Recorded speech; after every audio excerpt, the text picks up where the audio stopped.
สนับสนุนโดยหอมเย็นชื่นใจยาดมสมุนไพรตรามังกรทองจากอุ้ยอันโอสถ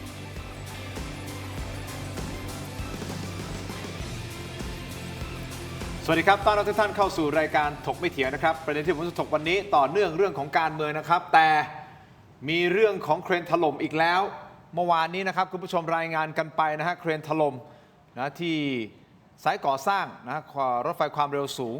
ปรากฏว่ามีผู้เสียชีวิตนะครับล่าสุดคือ32รายและบาดเจ็บอีกจำนวนมากนะครับฝุ่นยังไม่ทันหายจางเลยนะครับปรากฏว่าเช้าวันนี้ก็เกิดเหตุการณ์เครนถล่มอีกครั้งหนึ่งแล้วเขาบอกว่าเป็นบริษัทรับเหมาเดียวกันด้วยนะครับที่ถนนพระราม2ทำให้มีผู้เสียชีวิตเบื้องต้น2คนและมีผู้บาดเจ็บอีกจำนวนหนึ่งคุณผู้ชมครับนี่เป็นเหตุการณ์ที่สะท้อนเรื่องของการเมืองได้เป็นอย่างดีหรือเปล่าเมื่อวานนี้แขกรับเชิญก็พูดชัดเจนนะครับว่ามันแน่นอนล่ะเกี่ยวพันกับการเมืองเพราะว่าบริษัทใหญ่โตแบบนี้ที่จะมาทำโครงการของภาครัฐเนี่ยนะครับก็ต้องมีคอนเน็กชันต้องมีการรู้จักกันละครับถึงจะเข้ามาทำโครงการขนาดใหญ่ได้แบบนี้วันนี้มาวิเคราะห์การเมืองกันต่อเนื่องแน่นอนเหตุเครนถล่มก็คือ1เรื่องแต่มีอีก1เรื่องฮะพรรคประชาชนตอนนี้นะฮะงานเข้ารัวๆเลยนะครับปรากฏว่าก็มีการไปจับกุมนะครับผู้สมัครที่เกี่ยวพันกับเว็บพนันนะฮะคุณผู้ชมและจะมีเพิ่มเติมอีกนะครับของพรรคประชาชนนะครับคุณผู้ชมวันนี้มาวิเคราะห์การเมืองกันนะครับท่านแรกครับเป็นนักวิเคราะห์การเมืองอิสระและอดีตสสนครศรีธรรมราชนะครับคุณเทพไทยเสนพงศ์ครับสวัสดีครับสวัสดีครับส่วนอีกท่านหนึ่งคุณผู้ชมครับ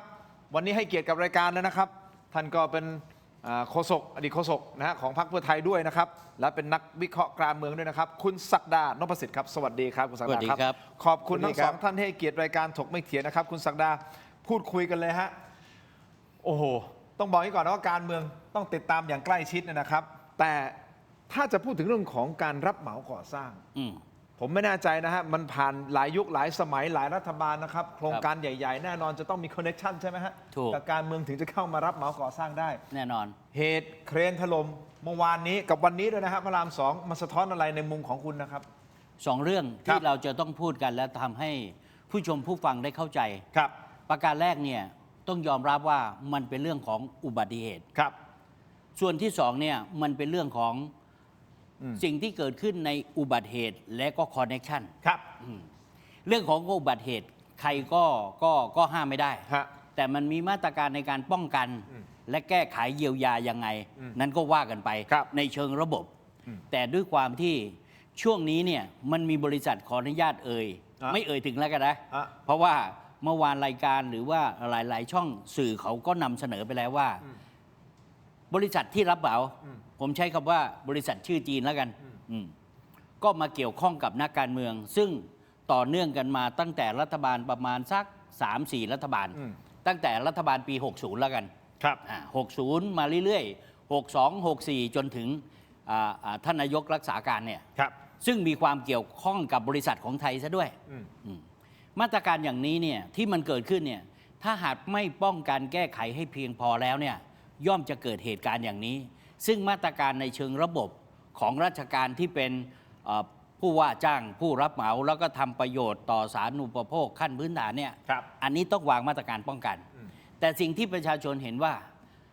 มาตรการอย่างนี้เนี่ยมันเกี่ยวข้องกับนักการเมืองหรือบริษัทที่นักการเมืองเอามาหรือเปล่าหรือมีการหักทอนกันแทนที่จะใช้เหล็กขนาดนี้ใช้ปูนขนาดนี้หรือใช้เหล็กใช้ปูนตามสัดส่วนแล้วแต่มีเงินทอนมีไหมฮะก็เขาพูดกันนะเขาพูดกันว่ามีแต่เราก็ไล่กันมาสิ่งเหล่านี้เลยมันทำให้ประชาชนสงสัยมีความรู้สึกว่ามันไปเกี่ยวข้องกับการทุจริตคอร์รัปชันเอาเงินทอนแทนที่จะใช้100กับใช้สัก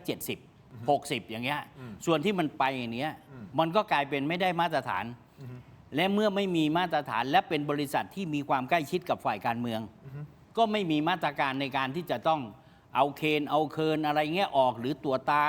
การตกหล่นจากบนถนนอะไรลงมาเนี้ยมันก็เกิดความเสียหายเป็นแบบนี้อันนี้มีเป็นตลอดเลยนะซ้ำแล้วซ้ำเล่าซ้ำแล้วซ้ำตอนเราจะอยู่กันอย่างนี้เหรอฮะคุณศักดาเราคิดว่าเราอยู่ได้ไหมมันก็ต้องแก้ไขไง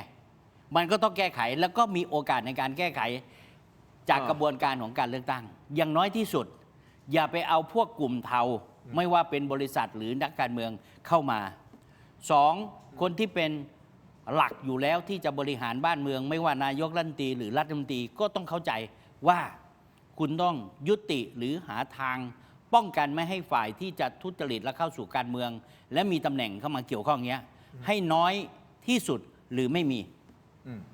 อยู่ที่ฝ่ายการเมืองฝ่ายบริหารประเทศ ครับ คุณเทพไทย ทำไมฮะ ซ้ำแล้วซ้ำเล่า อันนี้มันไม่ควรที่จะเป็นเรื่องปกติแล้วนะฮะ ไม่ใช่ซ้ำแล้วซ้ำเล่า ยังไงฮะ มันซ้ำซาก อ๋อโอเค มันซ้ำซาก แล้วมัน คือ ผูกโยงกับการเมืองไง ใช่ก็พวกบริษัทเข้ามารับเหมาเนี่ย ฮะ เราก็เห็นเนี่ยนอกจากมาด้วยคอนเน็ชันแล้วเนี่ย อืม มันก็มีเรื่องชั้นชื่อชั้นอีกนะ เพราะว่าประมูลบริษัทใหญ่ ๆ อย่างนี้เนี่ย ครับ มีระบบชั้นนะ แล้วกฎหมายไอ้ที่เขาจัดลำดับชั้นเนี่ยเขากำลังเสนอแก้ไขก็ไม่แก้ไขไม่เสร็จสักทีหนึ่งคือหมายความว่าจะมีกฎหมายว่าถ้าคุณผิดอย่างนั้นคุณไม่ได้สเปคอย่างนี้เขาลดชั้นคุณได้ไงคุณไม่มีสิทธิ์ที่จะประมูลในงานใหญ่ ๆ ของเราเนี่ยไม่มีใครขึ้นชั้นแล้วก็ขึ้นติดลมบนไปเลย แล้วก็ทำได้ทุกงาน เพราะนอกจากคอนเน็กชันนอกจากชั้นนะนอกจากเงินทอนนอกจากธุรกิจแล้วเนี่ยผมว่าอีกเรื่องหนึ่งที่เมืองไทยมันหายากเนี่ยก็คือว่า เมื่อเกิดความผิดพลาดเกิดอุบัติเหตุแบบเนี้ยผู้รับผิดชอบเนี่ยจะไม่ค่อยแสดงความรับผิดชอบ ไม่เคยแสดงความรับผิดชอบอะไรเลยนะทางการเมืองนะไอ้รถไฟเมื่อวานเนี่ยนะถ้าถล่มแบบนี้ถ้าเป็นญี่ปุ่นนะโอ้โหรัฐมนตรีไปแล้วฝ่ายการเมืองต้องรับผิดชอบแล้ว ของเราอย่าฝ่ายการเมืองรับผิดชอบวันก่อนถ้าคุณทินจำได้ที่สะพานพระราม2ไอ้ทางด่วนพิเศษที่มันถล่มแล้วนักข่าวไปถามไปถามผู้ว่า ครับ ผู้ว่าเรื่องอะไรผมจะมารับผิดชอบ ก็นี่ไงความรับผิดชอบเพราะนายกรัฐมนตรีเป็นคนพูดเลยถูกไหมฮะว่าเนี่ยผู้ว่าต้องรับผิดชอบแล้ว ก็โยนมาที่เพราะว่าก็ทำอะไรไม่ได้ไงก็ไม่รับผิดชอบ อ๋อ เมืองไทยเราที่ทำได้มากที่สุดเนี่ยนะครับ ขอแสดงความเสียใจขออภัย ฮะ แต่ว่าความรับผิดชอบเนี่ยไม่มี ถ้าหากว่าสปิริตของนักการเมืองไทยหรือผู้รับผิดชอบนะครับ มีเกิดเหตุแบบนี้ปั๊บเนี่ยนะลาออกหรือต้องทำอย่างใดอย่างหนึ่งเนี่ยผมรับรองได้มันจะมีการเข้มงวดมากกว่านี้ไงเพราะมันเสี่ยงกับอนาคตของคนที่เข้ามารับผิดชอบคุณพลาดขึ้นมาผมซวยด้วยเพราะฉะนั้นผมจะกวดขันคุณอย่างเต็มที่ไงไอ้ของเราเนี่ยไม่คุณดูดิซ้ำซากแบบนี้แสดงว่าไม่พัฒนาเลยไม่ได้เข้าไปจัดการในรายละเอียดเลยไง ถ้าอย่างนี้พูดถึงเรื่องของความรับผิดชอบนะครับเมื่อวานนี้ก็เป็นที่วิพากษ์วิจารณ์เมื่อคุณอนุทินชาญวีรกูลพูดในทำนองว่าเหตุเครนถล่มนี่คือเหตุการณ์เมื่อวานนะครับ ของที่โคราชนะครับ บอกว่าเนี่ยเหตุถล่มทับรถไฟสีคิ้วผู้ว่าการรถไฟแห่งประเทศไทยนะบอกว่าอาจจะต้องพิจารณาตัวเองนะฮะเดี๋ยวไปฟังเสียงนิดนึงครับ ก็หลายครั้งแล้วเมื่อปีกว่าๆที่แล้วก็มีเหตุการณ์ทำถล่มวันนี้ก็มีเรื่องของเครนล้มอีกอุบัติเหตุแบบนี้เนี่ยมันจะเกิดขึ้นได้ก็ต่อเมื่อมีการละเลยหรือข้ามขั้นตอน หรือทำอะไรที่มันไม่ตรงตามการออกแบบ คนที่รับผิดชอบต้องถูกลงโทษยังไงก็ต้องมีคนรับผิดชอบในฐานะที่ควบคุมโครงการไม่ดี ไม่ต้องห่วงหรอกครับสถานการณ์มันก็จะต้องบังคับให้มีการรับผิดชอบผมก็ยังไม่รู้ว่าผู้ว่ารถไฟจะอยู่ได้หรือเปล่านะเจองานอย่างนี้นะบริษัทใหญ่เดี๋ยวท่านรัฐมนตรีพิพัฒน์ก็คงจะต้องดำเนินการ อันนี้เรื่องใหญ่นะครับเสียชีวิต22 ศพคนไทยคนสัญจรไปมาอย่างคราวที่แล้วในถ้ำเนี่ยความรับผิดชอบมันยังลิมิตอยู่ที่ความเสียหายยังมันถูกจำกัดอยู่ที่ผู้รับจ้างผู้รับเหมาแต่นี่ความเสียหายมันเกิดขึ้นกับพี่น้องประชาชนทั่วไปนะครับตรงนี้ก็ผมก็ต้องถามให้อันนี้ต้องพิจารณาตัวเองครับแน่นอนครับผมเป็นนายกอยู่นะตอนนี้ครับ คุณศักดาครับคุณเทพไทยคุณศักดาก่อนแล้วกันครับต้องพิจารณาตัวเองความหมายคือตอนนี้เหมือนท่านบอกก็โยนไปไงผู้ว่ารถไฟคุณต้องรับผิดชอบ คือพิจารณาตัวเองให้คนอื่นรับพิจารณา ก็ไม่รู้ว่าตามที่ท่านพูดผมต้องตีความอย่างนั้นน่ะ ฟ้องอย่างนี้ครับพี่ดิน อ่า ในเชิงระบบการบริหารประเทศนะนายกรัฐมนตรีเป็นหัวหน้าฝ่ายนโยบายสูงสุด รองลงมาก็เป็นรัฐมนตรีว่าการกระทรวงคมนาคม และรองลงมาก็คือผู้ว่าการรถไฟ ผู้ว่าการรถไฟเนี่ยมาจากการสรรหานะครับ เพราะเป็นระบบรัฐวิสาหกิจ ครับ โอเคแต่ในชั้นของผู้ว่าการรถไฟเนี่ยในการสรรหาเนี่ยถือว่าเป็นผู้บังคับบัญชาชั้นสูงสุดในส่วนประจ ในส่วนประจำที่ ครับ ใกล้ชิดกับการปฏิบัติ ครับ ลำดับแรกเนี่ยวันนี้ผมเห็นท่วงทำนองท่าทีของท่านนายกอาจจะเป็นนิมิตหมายที่ดีของกระบวนการเมืองของประเทศไทยก่อนนะ อ่ะ หนึ่ง ท่าทีคือ เรียกหาความรับผิดชอบ เอาละผมตั้งข้อสังเกตนะผู้ว่าการรถไฟเนี่ยอาจจะไม่ได้ใช่ที่ท่านสรรหามา ถึงมีคำพูดหลุดออกมาเนี่ยภาษาพูดบอกว่า ไม่รู้ว่าผู้ว่าจะอยู่ได้ป่ะมันอยู่ไม่ได้อยู่แล้วเปลี่ยนรัฐบาลก็ต้องเปลี่ยนอยู่แล้ว แต่นี่คือไม่ใช่พวกก็เปล่านี่ข้อหนึ่งแต่ในฐานะเป็นผู้บริหารสูงสุดเป็นนายกรัฐมนตรี ฮะ วันนี้ท่านเรียกร้องจากปรากฏการณ์ในการเป็นผู้บริหารงานในส่วนรัฐวิสาหกิจ ฮะ แล้วเกิดความรับผิดชอบ ฮะ นี่เราไม่ได้พูดเรื่องเชิงนโยบายนะ ฮะ ความรับผิดชอบในฐานะผู้บังคับบัญชา ผู้บังคับหน่วย ผู้ว่าการรถไฟต้องรับผิดชอบอะถูกแล้ว แต่ท่านต้องดูว่าระดับนโยบายเนี่ยรัฐมนตรีว่าการคมนาคมเนี่ย ต้องรับ ก็ต้องรับผิดชอบด้วยหรือเปล่า เพราะตอนนี้คุณผู้ชมคุณศักดาคุณเทพไทยนิดเดียวนะครับ ครับ คุณผู้ชมหลายท่านคือคนดูก็งงพอท่านนายกพูดประโยคนี้เสร็จปุ๊บเนี่ยมีคนแม้แต่ตอนนี้ยังบอกเลยอ้าวแล้วผู้ว่ารถไฟเขาผิดอะไรอ่ะ อ่า คนรับผิดชอบ ฮะ คือนายกไม่ใช่เหรอหรือว่ารัฐมนตรีคมนาคมไม่ใช่เหรอ ใช่ ผู้ว่ารถไฟ ในเชิงนโยบายเนี่ยถ้าท่านพูดแบบแฟร์ๆแมน อ่า ๆนะ ผู้ว่าการในฐานะที่ท่านกำกับดูแลการรถไฟ โอเค แล้วก็สรรหามาท่านต้องพิจารณาความรับผิดชอบนะ อันนั้ ข น นาดไหน อันนั้นคือหนึ่ง แล้วหันมาว่าการคมนาคม ท่านรัฐมนตรีท่านจะว่ายังไงกับกรณีนี้ ก็ให้เป็นสปิริตของ ทั้ง ทั้งสอง ขา ส่วนใช่ สองขา ทั้งสองขา และนี่แหละผมบอกว่าจะเป็นบรรทัดฐาน ถ้าวันนี้ผู้ว่าการรถไฟแสดงสปิริต อ่าฮะ และวันนี้รัฐมนตรีคมนาคมแสดงสปิริต ท่านพิพัฒน์ ท่านพิพัฒน์ต่อไปท่านนายกอนุทิน เป็นนายกรัฐมนตรีสมมุติได้เป็น อ่า และตั้งครมและไปตั้งใครก็แล้วแต่ มีปรากฏการณ์อย่างนี้เกิดขึ้น ท่านต้องเรียกร้องหาความเป็นสปิริตเหมือนต่างประเทศให้ได้นะ จะมีแมสสปิริตมิ เอาไงผมจะไล่าให้ฟัง เอาประเด็นท่านผู้ว่าการก่อน ผู้ว่า อ่ะ โยนเรื่องนี้โทษนายกโยนเรื่องนี้มายังผู้ว่า ฮะ การรถไฟ อ่าฮะ ผู้ว่าการรถไฟเนี่ยไม่ใช่ผู้ว่าตัวจริง อ่า รักษาการผู้ว่า อืม เพราะผู้ว่าตัวจริงเนี่ยออกไปแล้ว อ่า เพราะเขากระโดงไง เขากระโดง ที่ดินเขากระโดงเนี่ย นั่นไง ออกไปแล้วไอ้ผู้ว่าคนนี้แกมารักษาการเด้งแกออกแกก็ไม่มีปัญหาเพราะแกไม่ใช่ผู้ว่าแกมารักษาการชั่วคราวใช่ไหมล่ะ โอเค คราวนี้เนี่ยเอาละคุณจะให้ผู้ว่าเอาคุณเขาเรียกว่าบูชายันเนี่ยนะ แสดงความรับผิดชอบ บูชายัน บูชายัน ตัวตาย เอาตัวยัน อ่ะ ส่งรักษาการเขาก็โอเคสกิดหน่อยเขาก็ออกอยู่แล้วเพราะเขารักษาการ อ่า ปัญหาก็คือความรับผิดชอบทางการเมือง จริง ๆ เรื่องนี้ถ้าให้เป็นบรรทัดฐานทางการเมืองนะครับ ถ้าเป็นผมนะ ผมเป็นรัฐมนตรีนะ จริงๆรัฐมนตรีพิพัฒน์กับผมก็สนิทกันรักใกล้กัน ผมว่าเนี่ยถ้าเป็นผมออกเลย เพราะอะไรอ่ะเพราะรักษาการอยู่นี่ก็เลือกอยู่แล้ว ก็มันจะอยู่เป็นก็ไม่นานอยู่แล้วเนี่ยลาออกให้มันเกียรติเป็นเกียรติประวัติดีกว่า ให้เป็นสปิริตบันทึกไว้ว่าเป็นรัฐมนตรีคนแรกของประเทศไทย เมื่อเกิดอุบัติเหตุในความรับผิดชอบลาออกแสดงสปิริต แล้วคิดว่าท่านจะลาออกไหม โอ้เดี๋ยวคืนนี้เดี๋ยวจะโทรไปถามเดี๋ยวจะมารายงานคุณเดี๋ยวผมจะถามคืนนี้แล้วจะมาบอกคุณ ไม่รู้ เหรอ ก็ อันนี้ถ้าเป็นผมเนี่ยผมว่ามันเหมาะสมไงมันได้จังหวะใช่ไหมล่ะเพราะว่าแกอยู่ในฐานะรัฐมนตรีรักษาการอยู่ แต่เพื่อความ ถ้ลาออกเนี่ยมันก็ไม่เสียหายอะไร แต่เข้าใจแต่เพื่อความเป็นธรรมกับท่าน คือไอ้รถโครงการต่างๆเนี่ยมันก็อาจจะไม่ใช่ยุคของท่านที่เป็นคนอนุมัติใช่ไหมอาจจะเป็นยุคก่อนๆใช่ไหมค ครั รับบ มันก็ยาวนานมา โอ้ จนท่านมารับตำแหน่งพอท่านรับตำแหน่งเสร็จปุ๊บเกิดเหตุการณ์แบบนี้เฮ้ยแล้วท่านต้องรับผิดชอบเลย ถ้าหากว่าคุณจะเอาคนเริ่มโครงการนะ อ๋อ ไอ้ถนนสะพานพระราม2 7ชั่วโคตรเผื่อรัฐมนตรีที่อนุมัติตายไปแล้ว ก็จริง ใช่ไหมล่ะ ก็จริง เขาเอาปัจจุบันนี้คือคุณได้เร่งรัดกำกับควบคุมให้นโยบายกวดขันกระบวนการบ้างหรือไม่เอาหน้างานเนี่ยความรับผิดชอบตอนนี้แหละเพราะฉะนั้นคุณอย่างสมมติว่าผมเป็นรัฐมนตรีนะครับ ผมก็ต้องไปบอกเฮ้ยงานที่รับผิดชอบเนี่ยผมเป็นรัฐมนตรีนะเว้ย อ่า คุณผิดพลาดผมต้องรับผิดชอบด้วยนะคุณต้องทำให้ดีนะ อันนี้ก็ได้กวดขัน อ่าฮะ เอาใจใส่ดูแลไง อ่าฮะ ปฏิเสธไม่ได้อะทางการเมืองอะถึงแม้ไม่ได้ทำเอง แต่ในฐานะกำกับดูแลเนี่ยก็ต้องรับผิดชอบ เห็นด้วย คุณศักดาคิดว่าท่านจะลาออกไหม ผมขออนุญาตพูดต่อไม่ใช่เสริมแล้วก็เพราะมีความสมบูรณ์อยู่แล้วเนี่ย อ่า ว่า อ่า เมื่อวานนี้เรื่องของรถไฟ แล้วจี้ไปที่รักษาการหรือผู้ว่าการรถไฟ ครับ พอวันนี้เนี่ยเป็นเรื่องของพระรามสอง อืม ถามว่าท่านรัฐมนตรีเนี่ยจะไปจี้กับใคร การทางพิเศษหรือว่าทางกรม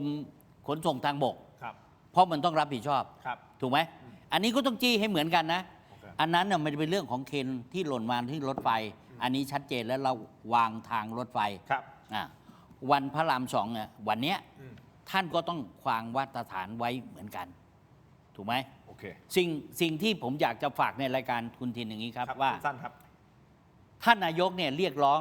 เพื่ออาจจะทำเป็นกระแสไวรัลนี่ความเห็นผมส่วนตัวนะ ครับ แต่ถ้าท่านวางมาตรฐานไว้อย่างนี้ได้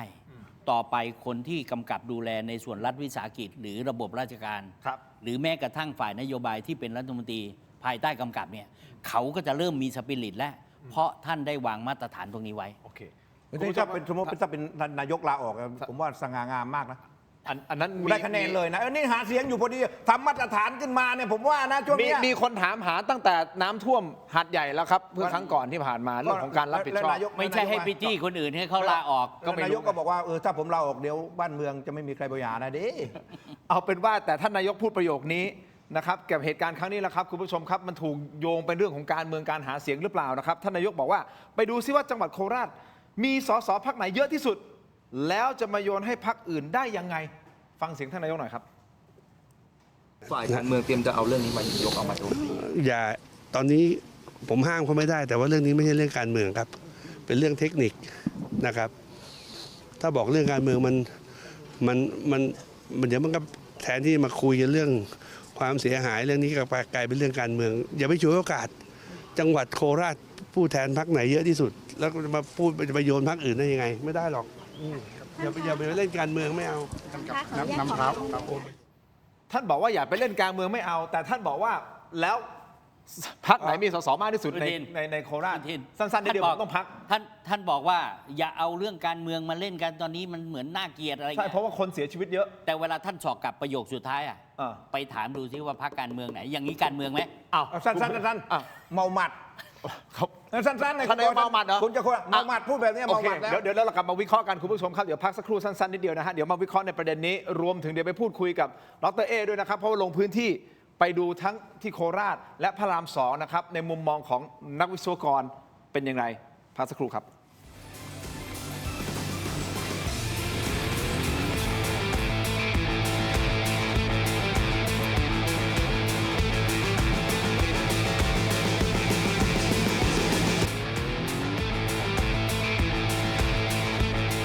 สนับสนุนโดย ยาท่าน้ำขาวหารคู่ 49 บาท ฝาสีฟ้า มีตัวยาฟีนิลซาลิซิเลต กลับมากันต่อนะครับคุณผู้ชมถกไปเถียงในช่วงนี้ครับยังอยู่กับคุณศักดาและคุณเทพไทยนะครับเอาละท่านนายกรัฐมนตรีก็ให้สัมภาษณ์ไปบอกว่าอย่ามาเล่นการเมืองนะแต่ก็ทิ้งท้ายนิดนึงว่าก็ไปดูซิว่าพรรคการเมืองไหนล่ะมีสสมากที่สุดในจังหวัดนครราชสีมา ครับ นั่นก็คือสสจากพรรคเพื่อไทย เพื่อไทย คุณผู้ชมครับพออย่างนี้เสร็จปุ๊บคุณณัฐวุฒิสายเกลือผู้อำนวยการครอบครัวเพื่อไทย ซึ่งขึ้นเวทีหาเสียงที่อำเภอปักธงชัยจังหวัดนครราชสีมาซัดกลับเลยนะฮะ ได้โอกาส จัดหนักสิครับ อ้าว คุณพูดอย่างนี้แปลว่าอะไรไปฟังครับ เมื่อกี้ผมนั่งดูข่าวอยู่ในรถ นายกอนุทินให้สัมภาษณ์ท่านจะสั่งการยังไงท่านก็ว่าไปนะครับ แต่คำหนึ่งท่านบอกว่า เรื่องนี้ไม่ใช่การเมือง ไปดูแล้วกัน ว่านครราชสีมานี่สสพรรคไหนมากที่สุดว้ามันเกี่ยวอะไรกันคุณอนุทิน เหตุนะมันเป็นอุบัติเหตุ มันเป็นเครนรถไฟความเร็วสูงหล่นลงมาโดนรถไฟโดยสาร ก็เรายืนยันอยู่แล้วว่าไม่ใช่การเมือง ใครเป็นรัฐบาลใครเป็นฝ่ายค้านใครเป็นฝ่ายไหนก็แล้วแต่ต้องช่วยคนไทยด้วยกัน แล้วช่วยเอาโอกาสแบบนี้มาแดกดัน มาบอกว่าให้ไปดู ว่าโคราชเนี่ยสสจังหวัดไหนมากที่สุด คุณหมายความว่ายังไง พูดเพื่ออะไร ถูกหวยสีส้มเข้ามาเป็นนายก2 เดือนทำอะไรบ้างนอกจากคนละครึ่งคนละครึ่งคนละครึ่งกับย้ายข้าราชการ ย้ายไปเกือบ1,000 คนย้ายไม่สนใจใคร ย้ายไม่แคร์สายตาประชาชน แล้วยังพูดจากระแทกแดกดันในเหตุการณ์ความสูญเสียอีก เอาอย่างนี้ดีกว่าพี่น้องทบชวนคนโคราชเนี่ยเที่ยวเนี้ยเข้าคูหากาพักเพื่อไทย2 ใบยกจังหวัดเขาย้ายข้าราชการ1,000 คน เราเลือกเพื่อไทยให้ได้ที่1ย้ายนายกสักคนมันจะเป็นไรไหม ดุดัน สไตล์ เหมือนเดิมสไตล์เขา สไตล์เขาสไตล์ แต่ เขา ประโยคที่พูดนะครับก็ชวนคิดเหมือนกันนะฮะว่าพูดเพื่ออะไร ท่านนายกรัฐมนตรีคุณอนุทินพูดเพื่ออะไรฉวยโอกาสในจังหวะที่มีความสูญเสียเยอะขนาดนี้มาแดกดันทางการเมืองพูดอย่าง ก็ นี้ พลาด คุณเทพ ผมบอกแล้วแกเมาหมัดไงก็มึนไง อันนี้คือเป็นการเล่นการเมืองเลยใช่ไหม คือไม่ละผมว่าแกพูดเอาละผมจะว่ากรอนพาไปก็ไม่ได้ คือคุณอนุทินก็ต้องยอมรับนะข้อจำกัดในเรื่องการสื่อสารในการพูดเนี่ยแกน้อยเพราะเราไม่แปลกใจเลยว่าทำไมแกไม่ขึ้นเวทีดีเบตเลย แกหนีดีเบตตลอดพอขึ้นปั๊บเนี่ยมันเจอถูกซักถูกรุมเนี่ยนี่ขนาดนักข่าวรุมแกเนี่ยไปไม่เป็นเลย แล้วก็ไปออกทะเลเลยมึงไปออกสสจำนวนสสในจังหวัด มันคนละเรื่องมันไม่เกี่ยวกันมันก็เป็นประเด็นให้คุณณัฐวุฒิมาขยายผลไงคือจริงๆเขาไม่ควรจะพูดเรื่องนี้นะมันไม่เกี่ยวการเมืองพูดเรื่องนี้มันเป็นอุบัติเหตุมันไม่เกี่ยวการเมืองถ้าเกี่ยวการเมืองเนี่ยมันจะเกี่ยวเรื่องที่มาเรื่องบริษัทนี้ไปรับเหมามันไปของใครเชื้อสายใครมาด้วยกลไกทางการเมืองอย่างไรอันนี้การเมือง แต่ว่าพออุบัติเหตุอย่างนี้มันไม่เกี่ยวกับจำนวน คุณเทพไทยคิดว่าคุณเทพไทยคิดว่านี่คือเมาหมัดหรือว่าแกตั้งใจจะส่งสัญญาณหรือว่ามีนัยยะอะไรหรือเปล่ากับการพูดเพราะแต่ละคนเวลาพูดก็ต้องคิดก่อนถูกต้องไหมฮะอยู่ดี ก็ ๆจะ มึน เมาหมัด ไงก็มึนเมา แสดง มึ ว่าน จิตใต้สำนึกเขาคิดอะไรเกี่ยวกับเรื่องการเมืองอยู่แล้วโจมตีทางการเมืองหรือว่าฉวยโอกาสทางการเมืองอยู่แล้วหรือเปล่า ไม่หรอกผมว่าแกสื่อสารไม่เป็น โอเคคุณศักดามองไงฮะ สองอันต่อคำถามที่ว่านะหนึ่งเป็นคนไม่รู้เรื่อง นายกเป็นคนไม่รู้เรื่อง ใช่ นายกเนี่ยมีสมาธิในการรับรู้เรื่องของความรู้สึกสัมผัสได้ดีนะ จากเริ่มต้นที่บอกว่าให้เขาได้ยังไงเนี่ยเยียวยาเขายังไง นายกบอกว่าท่านนายกบอกว่า 40,000อย่าว่า 40,000 เลย เติมศูนย์ไปอีกตัวไม่ได้เลย ยังไม่พอเลย มันต้อง7 หลัก นี่ท่านใช้อารมณ์ความรู้สึกคำว่าไม่รู้เรื่องหมายความว่าท่านไม่รู้ระบบของการประกัน เวลามันเกิดความเสียหายบริษัทเนี่ยจะรับผิดชอบต่อครั้งเท่าไหร่ Okay. แต่เนื่องจากครั้งนี้เนี่ยความเสียหายมันเกิดกับบุคคลจำนวนมาก ครับ เลยต้องเฉลี่ยไปและได้แค่นั้น ซึ่งเขา cover ไม่มีใครอยากจะ cover ไว้มากๆหรอกเขาทำต่อครั้งแต่ไปดูวงเงินประกันสิ มันเยอะกว่า 50 ล้าน ครับ นี่คือความไม่รู้เรื่องของท่านในเชิงระบบ ข้อ 2 จิตสำนึกของท่านเนี่ยอยู่แต่การเมือง ฝักใฝ่แต่การเมืองพอเห็นเป็นแบบนี้เสร็จปั๊บท่านใช้ความรู้สึกมากกว่าหลักการและเหตุผลจึงมาพูดถือโอกาสเนี่ยสถานการณ์ที่รถไฟเคนของรถไฟความเร็วสูงตกลงมาตกรถไฟคนเสียเนี่ยฟิลนี้นี่ท่านจับได้เร็วมาก อันนี้ท่านเก่ง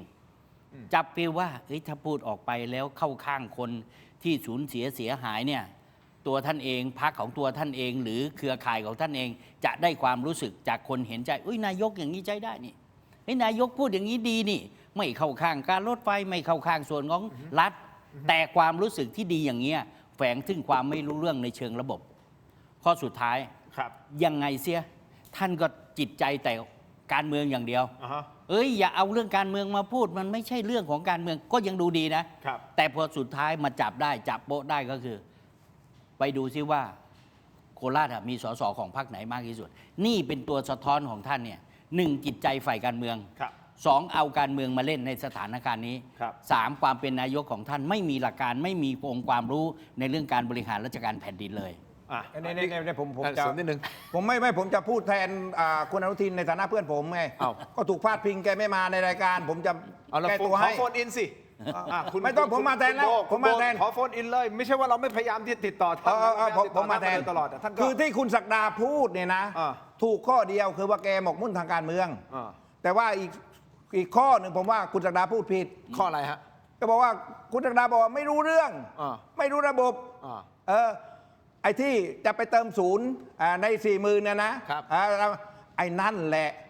ข้อแรกที่คุณศักดาพูดก็คือการเมืองคือแกพูดแกรู้ทำไมแกไม่รู้แกพูดรับเหมาเก่าคุณแกพูดรับเหมาเก่าชิโนไทยบริษัทของแกรู้แต่ว่าแกพูดให้มีความรู้เห็นว่าแกเนี่ยรู้สึกอินรู้สึกเจ็บใจแทนชาวบ้านรู้สึกว่ารับไม่ได้ชาวบ้านที่ไหนจะรับได้ 40,000ผมยังรับไม่ได้เลยแกพูดเอาคะแนนคุณแกไม่รู้เหรอว่าศพละ 40,000ตามรายการประกันใช่ไหมแต่แกพูดเห็นว่าคนบอกว่านายกเจ็บเขาเรียกเจ็บใจแทนชาวบ้านรับไม่ได้แทนชาวบ้านจะเพิ่มศูนย์2 ตัว 3 ตัวเห็นไหมล่ะวางผลถูกจริงๆเนี่ยไปถูกข้อที่แกว่าเนี่ยหมกมุ่นการเมืองเนี่ยถูกแต่ว่าแต่กล่าวหาว่าแกไม่รู้ระบบไม่รู้อะไรเนี่ยไม่จริงแกรู้ทุกอย่างแกจบวิศวะนะค คุณอนุทินเนี่ย อ่า จบวิศวะแล้วก็ทำรับเหมาชิโนไทยรวยเป็นหมื่นล้านเนี่ย ครับ ฝีมือแกไหมล่ะแล้วจะแกจะไม่รู้ได้ไง ครับ เพียงแต่ โอเค ว่าเรา เห็นด้วย ตีความเราไม่เข้าใจ ผมนี่เข้าใจเพราะเพื่อนผม เพื่อนคุณอ่ะ เพื่อนผมแม่มัน ร เข้าใจ บกวนคุณเทพไทยช่วยโทรไปบอกเพื่อนให้รับโทรศัพท์เราบ้าง เอาได้ เผื่อให้เกียร ได้ ติโฟนอินเข้ามาในรายการของเราบ้างนะครับ แต่นี่คือเหตุการณ์เมื่อวานนี้ที่ท่านพูดถึงนั่นก็คือเรื่องที่โคราชนะครับ แต่วันนี้เหตุการณ์พระราม 2ก็ให้สัมภาษณ์สื่อเหมือนกันเกี่ยวกับเหตุการณ์พระราม 2ด้วยนะครับเรามีเสียงใช่ไหมฮะปล่อยครับ ได้รับรายงานเหตุแต่ยังไม่ได้รับรายงานรายละเอียดเดี๋ยว มันเหมือนกับว่า จะพูดยังไง ทบทวน เท่าเดิมเหรอ เจ้าเดิมค่ะแล้วตอนนี้มีผู้เสียชีวิต2 รายด้วยนะคะ เนี่ยจริงๆวันนี้ท่านพิพัฒน์ก็เรียกประชุมแต่ว่าเกิดอย่างนี้ เหมือนกับว่าทางคุณ เดี๋ยวผมรับทราบเหตุแล้วแต่ว่าเดี๋ยวต้องเรียกคนมารายงานในรายละเอียดแล้ว ต้องทบทวนสัญญาทั้งหมดเลยไหมคะเพราะว่าเหตุซ้ำซาก เอานี้ก็ต้องอย่างที่บอกไงตอนเมื่อเช้าก็ยังฟังรายการก็ยังโยงกันไปโยงกันมาตอนนี้มันก็คือก็ต้องแก้กฎหมายให้ได้ครับของวิธีการก็บอกหน่วยงานไม่ส่งมาหน่วยงานก็บอกไม่มีอำนาจแทนที่จะไปนั่งไล่ไปบอกหน่วยงานให้ดำเนินการนู่นดำเนินการนี้ก็คงจะต้องมีการเชิญประชุม แล้วก็ดำเนินการอะไรบางอย่าง แล้วจะสั่งเบรกบ้างไหมคะ นี่ฮะก็ท่านนายกพูดในประเด็นนี้ แกว่า เดี๋ย เจ้าว เดิม ให้คุณเทพไทยในฐานะเป็นเพื่อนเนี่ยชี้แจง อ่ะ ตอบ ไม่ คำถามของผม คือผมดูอาการแกแบบว่าแกเครียดเลยนะ ฮะ คือในฐานะที่รู้จักคุณอนุทินนะอนุทินเรื่องแบบนี้แกเซนซิทีฟมากคุณสังเกตไว้เวลาหลายครั้งแกก็เวลามีอะไรที่เศร้าๆแกก็บีบน้ำตาบางทีน้ำตาแกร่วงอะไรเงี้ยนะแกเซนซิทีฟอันนี้เนี่ยแกเครียดเอาอีกแล้วเหรอเจ้าเดิมเหรออะไรเงี้ยนะคืออันนี้พูดไปถึงไม่ได้พาดพิงอะไรนะ แต่ว่าแนะนำด้วยความหวังดีนะครับ บริษัทรับเหมาเนี่ยนะ ขอประทานโทษเพราะเป็นข่าวอยู่แล้วก็คือบริษัทอิตาเลียนไทยนะทั้งหมดเลย แล้วคนก็ตั้งข้อสังเกตว่าไม่เชื่อก็อย่าลบหลู่นะครับ ผมบอกให้ผู้บริหารอิตาเลียนไทยนะ ฮะ ผมว่าไปทำอะไรให้มันให้เป็นสิริมงคล ไม่ใช่ผมไอ้สายมูเตลูอะไรไม่ใช่นะ ฮะ คือเอาอย่างนี้ดีกว่าตั้งแต่ประธานบริษัท ครับ คุณเปรมชัยนะ มีคดีเรื่องเสือดำมาเนี่ยแล้วบริษัทก็บริษัทก็ไม่ค่อยดีมีเรื่องมีราวอยู่ตลอด ตั้งแต่สตงตั้งแต่นู่นแต่นี่มาอะไรเงี้ยถ้าก็เป็นอย่างนั้นเนี่ยผมว่านะ คงจะไปเส้นหรือไปออกมาเสือดำหน่อย โอเค แล้วไอ้ ขนาดนั้นเลยไม่ต้องเอานะสายมูไม่เอาแล้ว เอาไว้แล้วพระรามสอง โอเค เนี่ยนะไอ้ถนนพระรามสองเนี่ยนะครับ 7 ชั่วโคตรเนี่ยนะครับ ผมว่ามันมีอะไรลึกลับคุณ อาถรรพ์ไหม คุณมันจบเมืองนอก คุณไม่อินไงผมนี่มันจบเมืองไทยผมรู้ เอาอย่างนี้ ไง คุณน่ะบอกว่าเป็นเพื่อนคุณใช่ไหม อ่ะ แต่ผมได้ข่าวสายรายงานมาว่าคุณกำลังจะโดนพรรคภูมิใจไทยฟ้องอ่ะ ไม่ จริงเท็จแค่ไหนเดี๋ยวอย่าเพิ่งอย่าเพิ่งอย่าเพิ่งคุณสัตดาจะเพิ่มเติมอะไรตรงนี้นิดนึงเปิดโอกาสให้พูดประเด็นนี้ก่อน ขออนุ ที่ ญา จะ ต ไปเรื่องของโดนฟ้องเนี่ย ผมเทียบเคียงจากเมื่อวานที่ท่านนายกเนี่ยไปไล่เลียงแล้วก็หาผู้รับผิดชอบ ฮะ อันนี้เป็นข้อดีนะ ครับ และเป็นปรากฏการณ์ใหม่ใน ครับ ทางการเมืองก็คือ ครับ ผู้ว่าการรถไฟจะอยู่ได้ไหมผู้การ ครับ รถไฟต้อง ครับ รับผิดชอบ ครับ แม้รักษาการก็เถอะ อืม ทีนี้พอมาวันนี้เนี่ยมันเกิดความเสียหายที่พระรามสองผมยังอยากจะให้ท่านนายกดูอยู่2 กรณีหนึ่งเป็นความบกพร่องเลิศเผลอเลอและเกิดความเสียหายของบริษัทเอกชน ซึ่งมันเกี่ยวข้องกับบริษัทท่านไหม ซึ่งเขาเป็นบริษัทผู้รับเหมาเนี่ยก็สามารถเรียกร้องความรับผิดชอบของบริษัท เพิ่มเติมกว่าเงินประกันก็ได้ กับถ้าหากว่าเรื่องนี้เนี่ยมันเป็นความบกพร่องของการทางพิเศษหรือการทางกรมทางหลวงแผ่นดินเนี่ยในฐานะของส่วนราชการท่านก็เรียกร้องคล้ายๆ กับผู้ว่าการรถไฟได้ เพื่อสะท้อนให้เห็นว่าในฐานะท่านเป็นผู้บังคับบัญชาสูงสุดรัฐบาลให้คนรับผิดชอบ อีกข้อหนึ่งครับ สั้นๆฮะ ท่านเทพไทยเนี่ยสนิทกับนายก ครับ ฝากไว้นะ ฮะ จะโฟน กำลังจะ จะพูดแทนก็ได้ กำลังจะโดนฟ้องนะฮะ อาจจะไม่โดนเราโดนอันอื่นฟ้องก่อน คือท่านสังเกตไหมตั้งแต่ท่านไปเป็นรักษาการนายกนะธรณีก็สูบ อ่า เมื่อวานรถไฟก็ตก อ่า รถไฟความเร็วนะ อ่า วันนี้ก็มาอีก สายมู ถ้าท่านอยู่ต่อไปไม่รู้จะอะไรจะเกิดขึ้นนะ อ่า ไปหาพิธีกรรมทำซะก่อน อ่าฮะ ท่านไปพม่าท่านไปกัมพูชาท่านจะไปได้เลยไปสวดมงสวดพรไปผูกข้อไม้ข้อมือท่านยังทำได้ทำไมเรื่องอย่างนี้ท่านไม่ทำมันจะเกิดขึ้นอีกนะ อุ้ยคุณผู้ชมครับ อันนี้เป็นความเชื่อนะครับ แต่อันหนึงไม่น่าจะเป็นความเชื่อ แต่น่าจะมาจากความ จริงหรือเปล่าไม่แน่ใจมีข่าวแว่วมาว่าพรรคประชาชนจะโดนอีก2นะฮะที่เชื่อมโยงเกี่ยวข้องเกี่ยวกับเรื่องของพวกเงินเทาๆ แก๊งสแกมเมอร์ สแกมเมอร์หรือแบบพวกพนันนะฮะนั่นคือ1ประเด็นนะครับเรามีอินไซต์เอ็กซ์คลูซีฟมานิดนึงนะครับเดี๋ยวจะมาไล่เรียงกันนะครับผู้ชมว่าเป็นอย่างนั้นจริงหรือเปล่าอีกประเด็นหนึ่งคุณเทพไทยจะโดนภูมิใจไทยฟ้องฟ้องในประเด็นอะไรยังไงคุณไปทำอะไรเขาเดี๋ยวพักสักครู่ครับช่วงหน้ากลับไปตามครับพลาดไม่ได้ครับ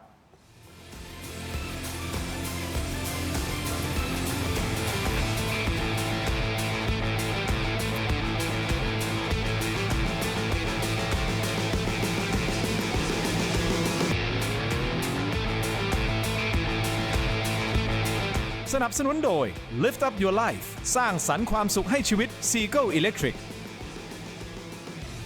เอาละครับกลับกันต่อนะครับทุกผู้ชมถกไม่เถียงยังอยู่กับคุณเทพไทยและคุณศักดานะฮะก่อนที่จะไปพูดคุยกันต่อประเด็นของพรรคประชาชนหน่อยนะครับเขาบอกแล้วนะมีส้มไม่มีเทาใช่ไหมแต่รู้สึกเทาหลายเทาแล้วนะฮะ2-3 เทาแล้วนะครับแล้วมีข่าวว่าอาจจะมีเทาอีก2กำลังมานะคุณผู้ชมเดี๋ยวไปวิเคราะห์กันนะครับเดี๋ยวไปเรียนสายนะครับอดีตนายกวิศวกรรมสถานแห่งประเทศไทยและหัวหน้าพรรคไทยก้าวใหม่นะครับดร.เอครับคุณสุชาติชวีสวัสดีอยู่ในสายกับเราครับสวัสดีครับดร.เอครับสวัสดีครับพี่ทินครับสวัสดีท่านผู้ชมครับครับขอบคุณดร.เอนะครับเพราะว่าดร.เอเนี่ยลงพื้นที่ไปคุณผู้ชมครับไปที่สีคิ้วด้วยนะสำหรับรถไฟที่เขาสร้างรถไฟความเร็วสูงแล้วถล่มลงมารวมถึงพระราม2ด้วยสรุป2เหตุการณ์หน่อยนะครับว่ามันเกิดขึ้นจากอะไรฮะเริ่มต้นจากที่สีคิ้วก่อนครับสีคิ้วแน่นอนครับคนก็แย่ของก็แย่ครับคุณทินคนแย่ก็คือคนที่ก่อสร้างทำการก่อสร้างขนาดที่รถไฟผ่านไปได้อย่างไรอันนี้เนี่ยผิด100%เลยนะครับอันนั้นคนแย่แน่ๆนะครับ2ก็คือถึงแม้คนจะแย่ยังไงก็ตามนะครับโดยหลักการแล้วถ้าเกิดว่าเครนโครงสร้างมีคุณภาพสูงมันจะไม่พังมาขนาดนี้ได้นะคุณทินดังนั้นก็จะไปตรวจว่าไอ้เครนตัวนี้ใครผลิตมันทำที่ไหนทำไมถึงมันคุณภาพต่ำแบบนี้และไปดูมาด้วยสายตานะครับมันฉีกขาดเลยมันฉีกขาดเลยมันฉีกขาดเลยคุณทินอะไรจะทำให้มันฉีกขาดได้อะดร.เออะไรที่มันทำให้ฉีกขาดได้คือคุณภาพมันไม่ดีหรือว่ามันรับแรงโหลดมากเกินไปหรือยังไงฮะมันยังไม่รับแรงโหลดเลยอันนี้ก็เป็นเรื่องที่เป็นกรณีที่น่าอับอายมากเพราะยังไม่ได้ทันยกอะไรเลยคุณทินตัวมันเฉยๆมันยังไม่ทันยกอะไรเลยนะครับขนาดรถไฟมา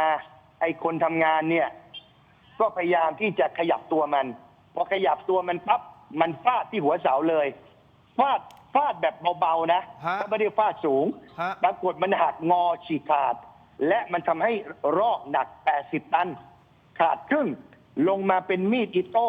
สับกลางรถไฟคนเสียชีวิตเลยครับคุณทินโอ้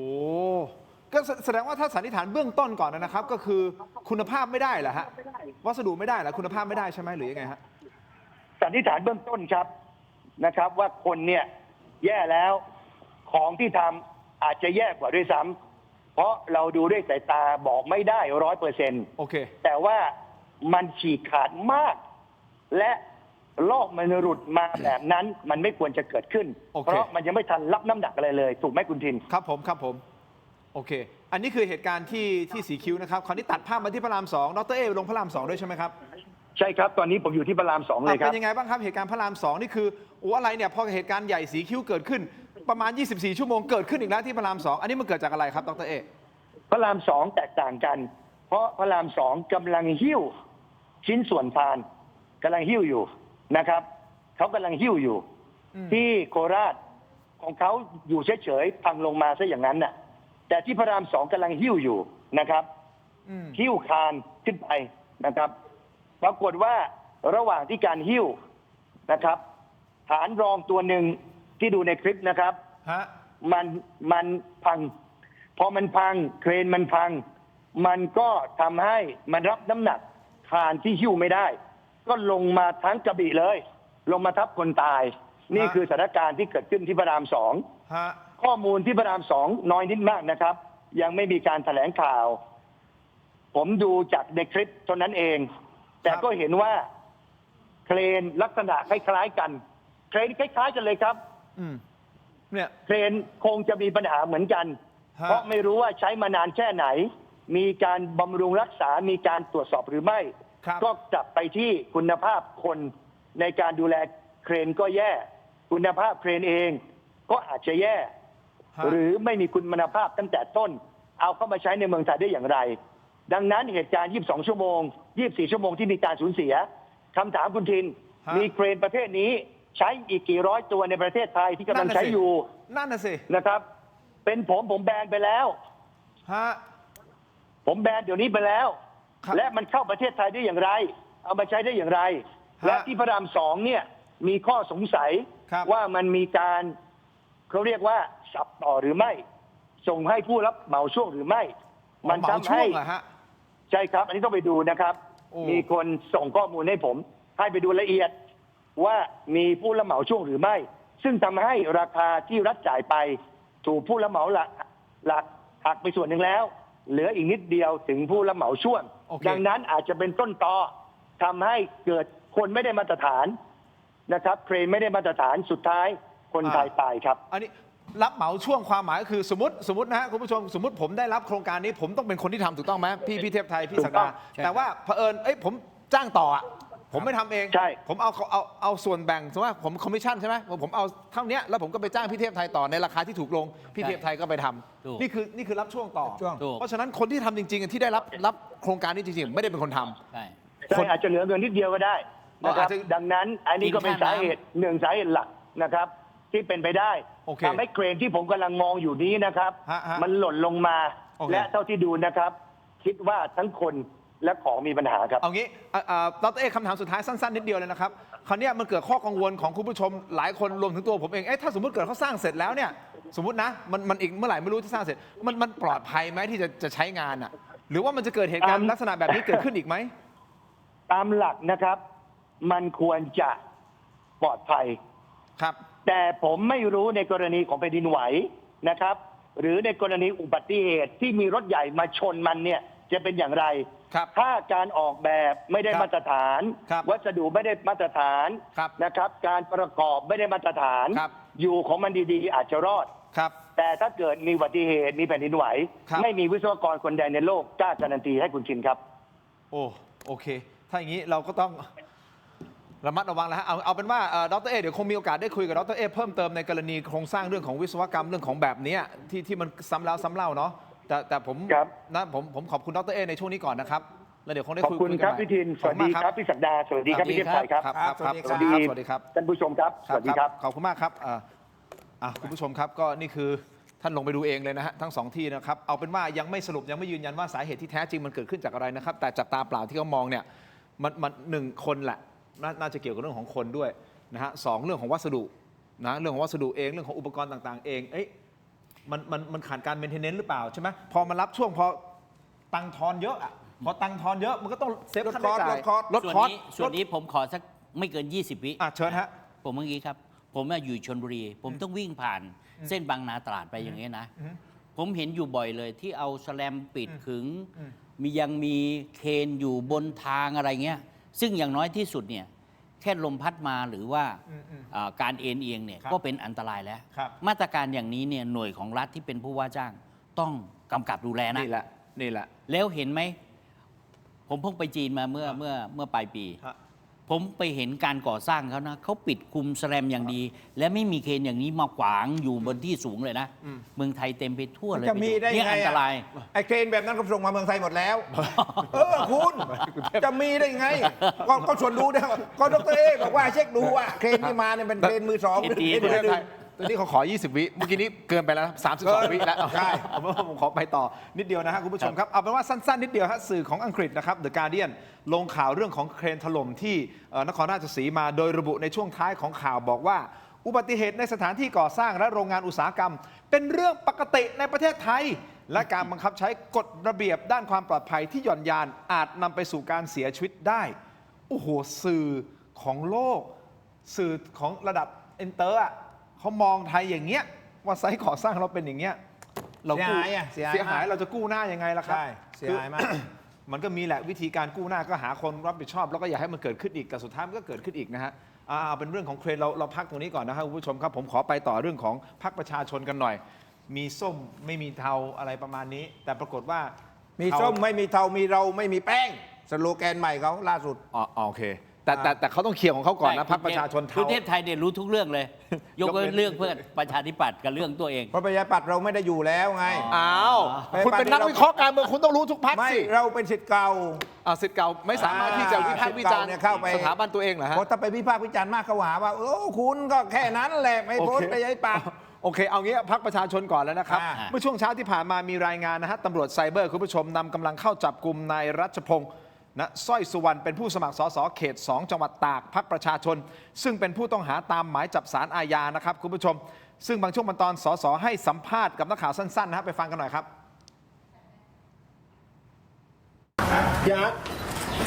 พี่บอลเรามีอะไรจะพูดนิดนึงไหมคะ เรายังยืนยันไหมคะว่าเราไม่ได้เกี่ยวข้อง ไม่เกี่ยว เราโดนกัดแกล้งทางการเมืองหรอพี่บอล เราคิดว่าเป็นการกลั่นแกล้งไหมคะพี่ ไม่ตอบคำถามสุดท้ายนะคิดว่าเป็นการกลั่นแกล้งทางการเมืองแต่เขาบอกว่าไม่เกี่ยวนะครับก็ต้องให้ความเป็นธรรมต่อสู้ในกระบวนการยุติธรรมนะครับแต่สุดท้ายสุดเนี่ยคุณณัฐพงษ์เรืองปัญญาวุฒิแถลงข่าวด่วนกรณีนี้เมื่อเช้านี้เลยนะครับคุณผู้ชมบอกว่าทราบเรื่องจากทนายของนายรัชพลนะครับและยืนยันว่าหากบุคลากรของพรรคไม่ว่าจะอยู่ในตำแหน่งใดมีพฤติกรรมต่างๆ เหล่านี้จะไม่ปกป้องนะฮะฟังเสียงหน่อยครับคุณณัฐพงษ์เรืองปัญญาวุฒิ กรณีที่รัชพงศ์สร้อยสุวรรณผู้สมัครสสของพรรคประชาชนจังหวัดตากเขต 2 ถูกกองบัญชาการตำรวจสืบสวนอาชญากรรมทางเทคโนโลยีควบคุมตัวโดยกล่าวหาว่าพัวพันเว็บไซต์การพนันออนไลน์ ซึ่งพรรคได้ทราบเรื่องจากทนายความของนายรัชพงศ์เมื่อวานนี้ผมขอยืนยันว่าพรรคประชาชนเรามีนโยบายและแนวทางปฏิบัติที่ชัดเจนครับว่าเราไม่ยอมรับพฤติกรรมสีเทาหากบุคลากรของพรรคไม่ว่าจะอยู่ในตำแหน่งใดพวกเราจะไม่เราไม่ยอมรับนะฮะสีเทาเอาอย่างนี้คุณผู้ชมครับไปต่อออนไลน์ของเราสแกน QR Code ตรงนี้หน้าจอได้เลยนะครับใน YouTube ไปที่เทโรดิจิทัล Facebook ถกไม่เถียงหรือสแกน QR Code หน้าจอไปต่อกันในออนไลน์เวลาทางทีวีหมดลงแล้วเดี๋ยวไปฟังคุณณัฐพงศ์พูดให้จบประโยคทั้งหมดเลยนะครับอันนี้คือวิบากกรรมหนักของพรรคประชาชนเลยนะครับบอกว่าไม่เอาเทาบริษัทใสสะอาดบริสุทธิ์ถูกต้องไหมฮะแต่สุดท้ายต้องมาโคพันเรื่องนี้และที่สำคัญเขาบอกยังมีอีก2นะกำลังจะมานะครับอีก2ที่เกี่ยวข้องกับพวกเทาๆคุณศักดาคุณเทพไทยอยู่ต่อในออนไลน์สำหรับถกไม่เถียงนะครับขอบคุณในช่วงนี้ก่อนครับขอบคุณครับช่วงนี้ครับเจอกันในออนไลน์ถกไม่เถียงครับสวัสดีครับ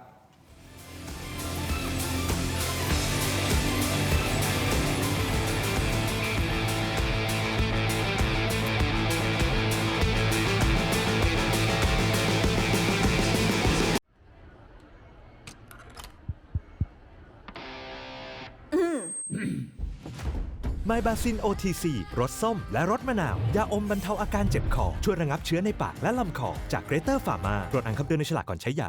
กลับมากันต่อนะครับถกไม่เถียงในช่วงของออนไลน์คุณผู้ชมครับก็ทักทายกันเข้ามาได้นะครับในช่องทางแชทของเราใน YouTube นะฮะ Facebook ถกไม่เถียง YouTube อยู่ในเทโรดิจิทัลนะครับยังอยู่กับคุณเทพไทยเสนพงศ์ก็นักวิเคราะห์การเมืองเขาบอกว่าเป็นนักวิเคราะห์การเมืองอิสระเสรีอิสระจนไม่รู้นะครับว่าเอ๊ะทำไมโดนขู่ฟ้องตกลงเป็นเพื่อนกันจริงหรือเปล่าท่านนายกรัฐมนตรีพรรคของท่านนายกรัฐมนตรีภูมิใจไทยอ่ะเดี๋ยวจะมาถามคุณเทพไทยนะฮะว่าจริงเท็จแค่ไหนที่กำลังจะโดนฟ้องครับประเด็นที่1อีกท่านหนึ่งฮะอยู่กับเราคุณศักดานพประสิทธิ์นะครับนักวิเคราะห์การเมืองเช่นเดียวกันนะท่านก็คุ้นเคยกับพรรคเพื่อไทยใช่ไหมท่านก็คุ้นนะถือว่าคุ้นนะครับถือว่าคุ้นแต่ไม่ได้คุ้นมาเป็นเวลาเกือบ10 ปีแล้วออกมาจากพรรคครับผมตั้งแต่เป็นกรรมการบริหารเมื่อ6 ปีตั้งแต่ปี51 6 ปีก็50 กว่า 57ตั้งแต่ปฏิวัติแล้วก็ออกมาครับแต่ก็ติดตามเรื่องของการเมืองอย่างต่อเนื่องอยู่แล้วผมรู้ทุกพรรคอ่ะแต่จะรู้จริงเท่าคุณเทพไทยเปล่าอีกเรื่องหนึ่งนะค่อยว่ากันแต่ที่คุณผู้ชมชมรายการอยู่นะตอนนี้เรามีโหวตนะฮะอยากให้ทุกท่านช่วยกันโหวตหน่อยนะครับเราถามท่านแบบง่ายเลยบอกว่าเหตุการณ์เครนถล่มมีผลต่อความน่าเชื่อถือของรัฐบาลหรือไม่นะฮะมีผลไม่มีผลไม่แน่ใจท่านตอบเราหน่อยนะครับตอนนี้โหวตกันเข้ามาประมาณ 4,000 กว่าโหวตเกือบ 5,000 โหวตแล้วนะครับดูนะฮะวันนี้จะไปถึงขอสัก 10,000 โหวตหน่อยนะฮะคุณผู้ชมคิดเห็นอย่างไรเข้ามาโหวตกันเยอะๆเลยนะครับแล้วก็ช่วยกันกดไลค์กดแชร์นะช่องทางของเราให้คุณผู้ชมได้ติดตามรายการของเรานะครับยังจนถึงเมื่อวานนี้ยังมีคนถามเลยนะเอารายการคุณทินอยู่ไหนแล้ววะอยู่ช่องวัน 31 แล้วนะครับช่องวัน 31 เวลา 15:45 นาทีนะครับก็ช่วยกันประชาสัมพันธ์กันหน่อยนะฮะรวมถึงออนไลน์ตอนนี้เทโรดิจิทัลก็ยังพูดคุยกันอยู่นะครับเอาละมาดูพรรค สีส้มหน่อยนะครับที่เขายืนชัดเจนมาตลอดว่าเขาเป็นพรรคการเมืองที่ใสสะอาดมือสะอาดไม่ใช้เงินไม่ใช้กระสุนแต่ใช้กระแสถูกต้องไหมฮะครับแล้วก็แน่นอนปรากฏการณ์ในเลือกตั้งปี 66 ก็ทำให้เห็นแล้วนะครับว่าเขากระแสมาแรงจริงๆนะครับก็ไม่ได้ใช้ตังค์เยอะนะก็ยกเว้นอะไรนะที่เขาบริจาคให้กับพรรคถูกต้องไหมครับประชาชนบริจาคให้กับพรรคแต่ปรากฏว่านะเรื่องของสีเทากลายเป็นว่ามาผสมอยู่ในสีส้มในครั้งนี้แล้วก็อย่างที่ผมรายงานไปว่าเมื่อเช้าที่ผ่านมาเองนี่เองฮะผู้สมัครสสเขต 2 จังหวัดตากพรรคประชาชนก็ถูกจับตามหมายจับศาลอาญาเลยนะครับคุณผู้ชมว่ามีส่วนเกี่ยวข้องในลักษณะของผู้รับผลประโยชน์เว็บพนันฮะเรื่องนี้คุณผู้ชมครับเป็นเรื่องใหญ่มากสำหรับพรรคสำหรับจริงๆสำหรับประชาชนด้วยนะฮะถูกต้องไหมถ้าเราจะไปเกี่ยวข้องกับอะไรเทาๆเนี่ยเพราะเราพยายามจะสู้กับเรื่องของสีเทามาตลอดนะคุณเทพไทยคุณศักดาจนคุณณัฐพงษ์เรืองปัญญายุทธหัวหน้าพรรคประชาชนต้องออกมาแถลงเรื่องนี้ซึ่งเราได้ฟังบางช่วงบางตอนในช่วงของทีวีแต่ตอนนี้คุณผู้ชมไปฟังเต็มๆของคุณณัฐพงษ์เรืองปัญญาวุฒิครับกรณีที่รัชพงษ์สร้อยสุวรรณผู้สมัครสสของพรรคประชาชนจังหวัดตากเขต 2ถูกกองบัญชาการตำรวจสืบสวนอาชญากรรมทางเทคโนโลยีควบคุมตัวโดยกล่าวหาว่าพัวพันเว็บไซต์การพนันออนไลน์ซึ่งพรรคได้ทราบเรื่องจากทนายความของนายรัชพงษ์เมื่อวานนี้ผมขอยืนยันว่าพรรคประชาชนเรามีนโยบายและแนวทางปฏิบัติที่ชัดเจนครับว่าเราไม่ยอมรับพฤติกรรมสีเทาหากบุคลากรของพรรคไม่ว่าจะอยู่ในตำแหน่งใดพวกเราจะไม่ปกป้องไม่ปกปิดการกระทำอย่างเด็ดขาดผู้ถูกกล่าวหาจะต้องเข้าสู่กระบวนการยุติธรรมเพื่อพิสูจน์ตนเองตามขั้นตอน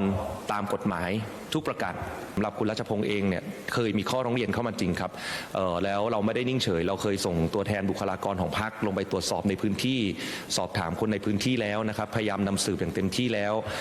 รวมถึงการเช็คประวัติอาชญากรรมตามกระบวนการผู้สมัครคนอื่นๆปกตินะครับแต่เนื่องจากอย่างที่ได้นำเรียนครับว่าอาจจะไม่ได้มีประวัติที่เราสามารถตรวจสอบได้นะครับเพราะเราเองก็ไม่ได้เป็นตำรวจเราไม่ได้อยู่ในฝ่ายบริหารเราไม่มีอำนาจรัฐที่จะเข้าถึงข้อมูลเชิงลึกแล้วก็ที่ผ่านมาก็ได้เคยมีการสอบถามนะครับเจ้าตัวหรือว่าคุณรัชพงษ์โดยตรงนะครับเจ้าตัวก็ยืนยันนะครับว่าตัวเขาเองเนี่ยไม่ได้มีส่วนเกี่ยวข้องแต่อย่างใดยืนยันว่าถ้าดูมูลเหตุข้อเท็จจริงแล้วนะครับชี้ได้ว่าครับเขามีส่วนพัวพันกับสิ่งที่ถูกกล่าวหาจริงเนี่ยพรรคก็พร้อมที่จะดำเนินการอย่างเด็ดขาดทันทีครับหนักผมบอกได้เลยคุณไปอุ้มแล้วหนัก ไม่ได้อุ้มผมไม่ได้อุ้มอย่างแหมคุณเทพไทยคุณกำลังจะตีตามว่าผมเป็นส้มเหรอฮะเหมือนคุณผู้ชมหลายคนที่บอกว่าที่ผ่านมาเนี่ยดูเนี่ยพิธีกรส้มรายการส้มแบกส้มไม่ได้แบกเลยฮะกินส้มส้มผมชอบอยู่แล้วแหละแต่ไม่ใช่สีส้มที่เป็นนักการเมืองครับเราเป็นกลางเราเป็นสื่อเราก็นำเสนอแต่ผมกำลังจะบอกนะคุณผู้ชมนี่ไม่ใช่ครั้งแรกเพราะเมื่อไม่นานมานี้เองนะครับใช่ไหมคุณศักดาก็ติดตามข่าวปรากฏว่าก็มีนี่แหละครับเป็นผู้สมัครใช่ไหมฮะที่โดนพัวพันเขตอะไรนะเขตบางพลัดบางกอกน้อยใช่ไหมฮะถูกจับคดีฟอกเงินยาเสพติดนะบอกว่ามีส่วนพัวพันเกี่ยวกับเรื่องของการฟอกเงินยาเสพติดมูลค่า 20,000 ล้านก่อนที่คุณเท่าพิภพอ่ะซึ่งคุณเท่าพิภพเขาประกาศวางมือไปแล้วนะจะต้องกลับมาช่วยสถานการณ์นะครับมาสมัครแทน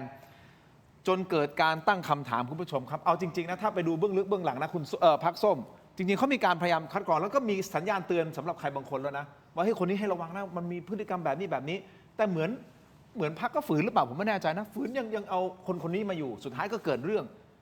แล้วจะทำให้ประชาชนรู้สึกยังไงคิดยังไงว่าเฮ้ยที่คุณบอกมาตลอดว่ามีส้มไม่มีเทามีส้มไม่มีเทาเฮ้ยแล้วตกลงทำไมมันยังเป็นอย่างนี้อยู่อ่ะคุณเทพไทยก่อนแล้วกันคือผมคิดว่าพรรคประชาชนเนี่ย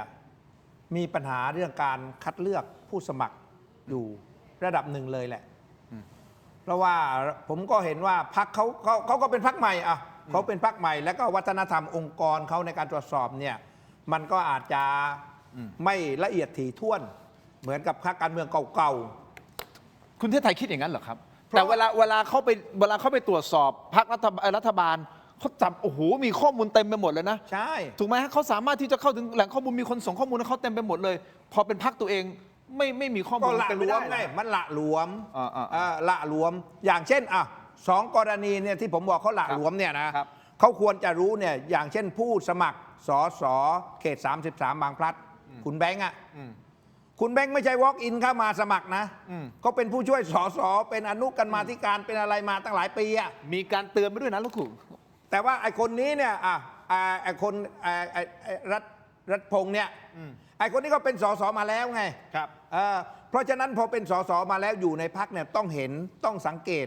พฤติกรรมของสสคือพวกแก๊ง888ในวัยรุ่นสร้างตัวเนี่ยนะดูไม่ยากเพราะว่าอะไรเพราะว่ามันเห็นสังเกตให้เห็นไงว่าคนนี้เนี่ยฟุ่มเฟือยหรือฟุ่มเฟ้อการใช้ชีวิตเป็นยังไงมองออกเช็คออกกรณีของพรรคประชาชนที่คุณเท่งก็บอกว่ามีคนเตือนมาแล้วแต่ว่าไปตรวจสอบแล้วไม่พบถามชาวบ้านว่าเขาเตือนมาแล้วแต่ว่าคือพรรคผมไม่รู้ว่าพรรคประชาชนเนี่ยเขาให้ความสำคัญกับข้อมูลขนาดไหนครับอันนี้ผมยกตัวอย่างเลยล่าสุดเนี่ยนะที่ผมเห็นนะก็คือเขาจัดปาร์ตี้ลิสต์100 คนแล้วก็ส่งชื่อไปว่าให้ใครที่มีข้อมูลข่าวสารมีอะไรท้วงติงเนี่ยขอให้แจ้งมาที่พรรคก็จะพิจารณาถ้าคุณทินจำได้มีผู้บริหารบริษัทไลน์แมนคนหนึ่งแล้วก็ไรเดอร์มาประท้วงบอกว่าไม่เห็นด้วยให้คนนี้เนี่ยอยู่ในบัญชีรายชื่อเพราะมันมีปัญหาตอนที่บริหารไลน์แมนสุดท้ายนะ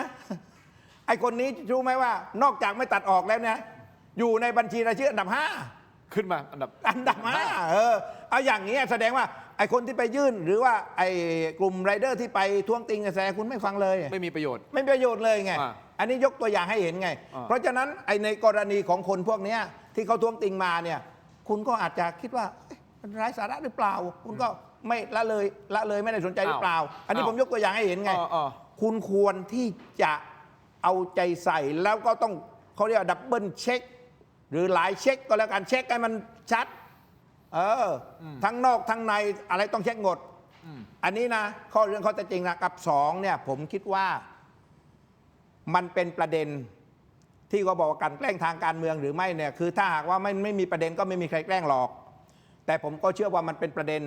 เพราะก่อนหน้านี้ถ้าคุณทินจำได้รัฐมนตรีว่าการกระทรวงยุติธรรมพลตำรวจโทรุษพลนวรัตน์กับรัฐมนตรีชัยชนกชิดชอบดีบอกว่ามีอดีตสสมีผู้สมัคร10 คนเกี่ยวข้องกับแก๊งสแกมเมอร์เดี๋ยวจะเปิดชื่อ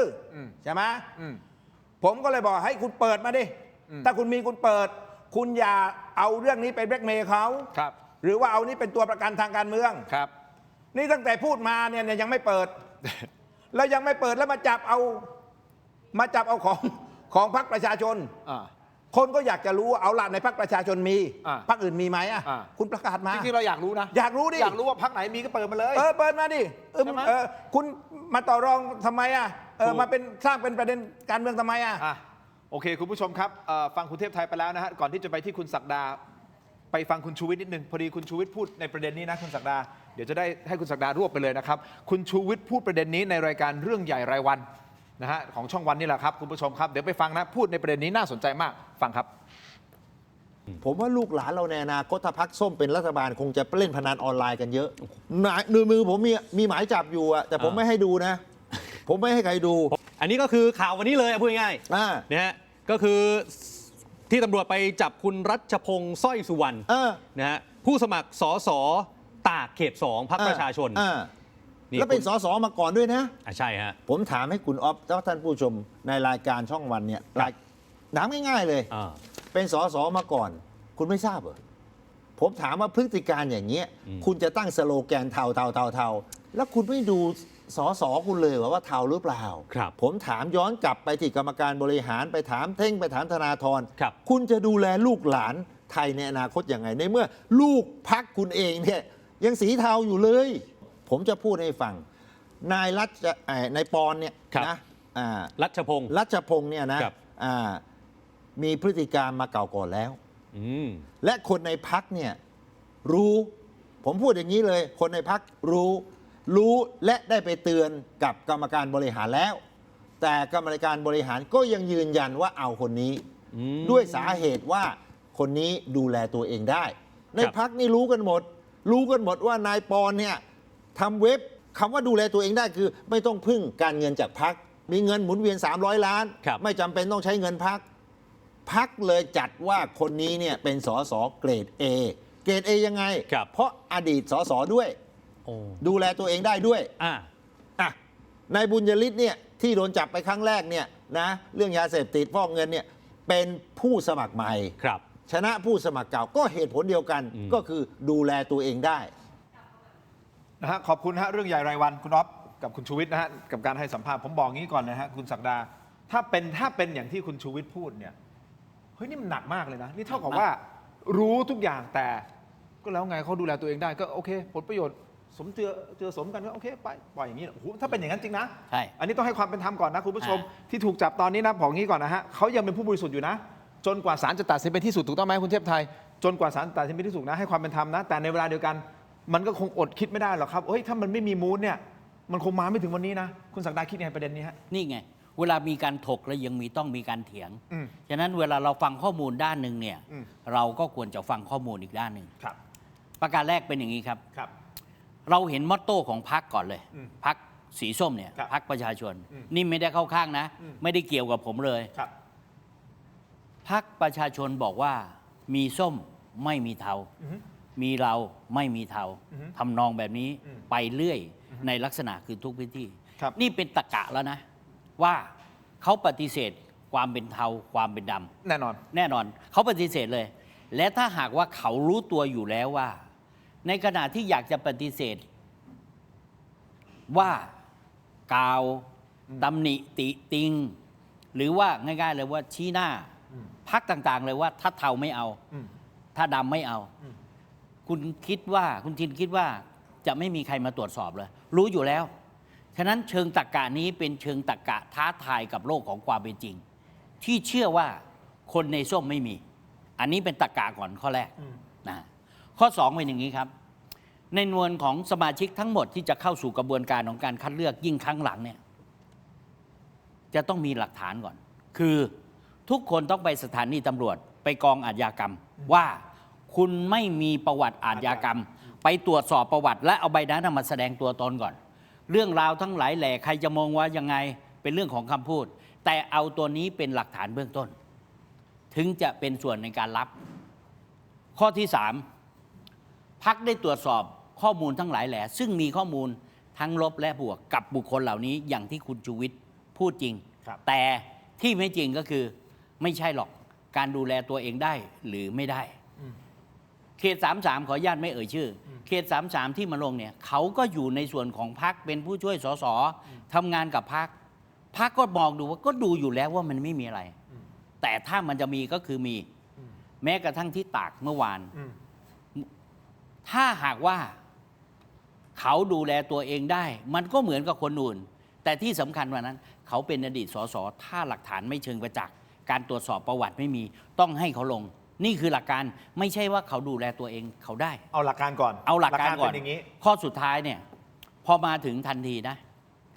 แค่ชั้นพนักงานสอบสวนเนี่ยพอจับกุมเสร็จปั๊บพรรคไม่ปกป้องเขต33พอถูกจับกุมในชั้นพนักงานสอบสวนในชั้นตำรวจไซเบอร์ที่ออกหมายจับนี่นะ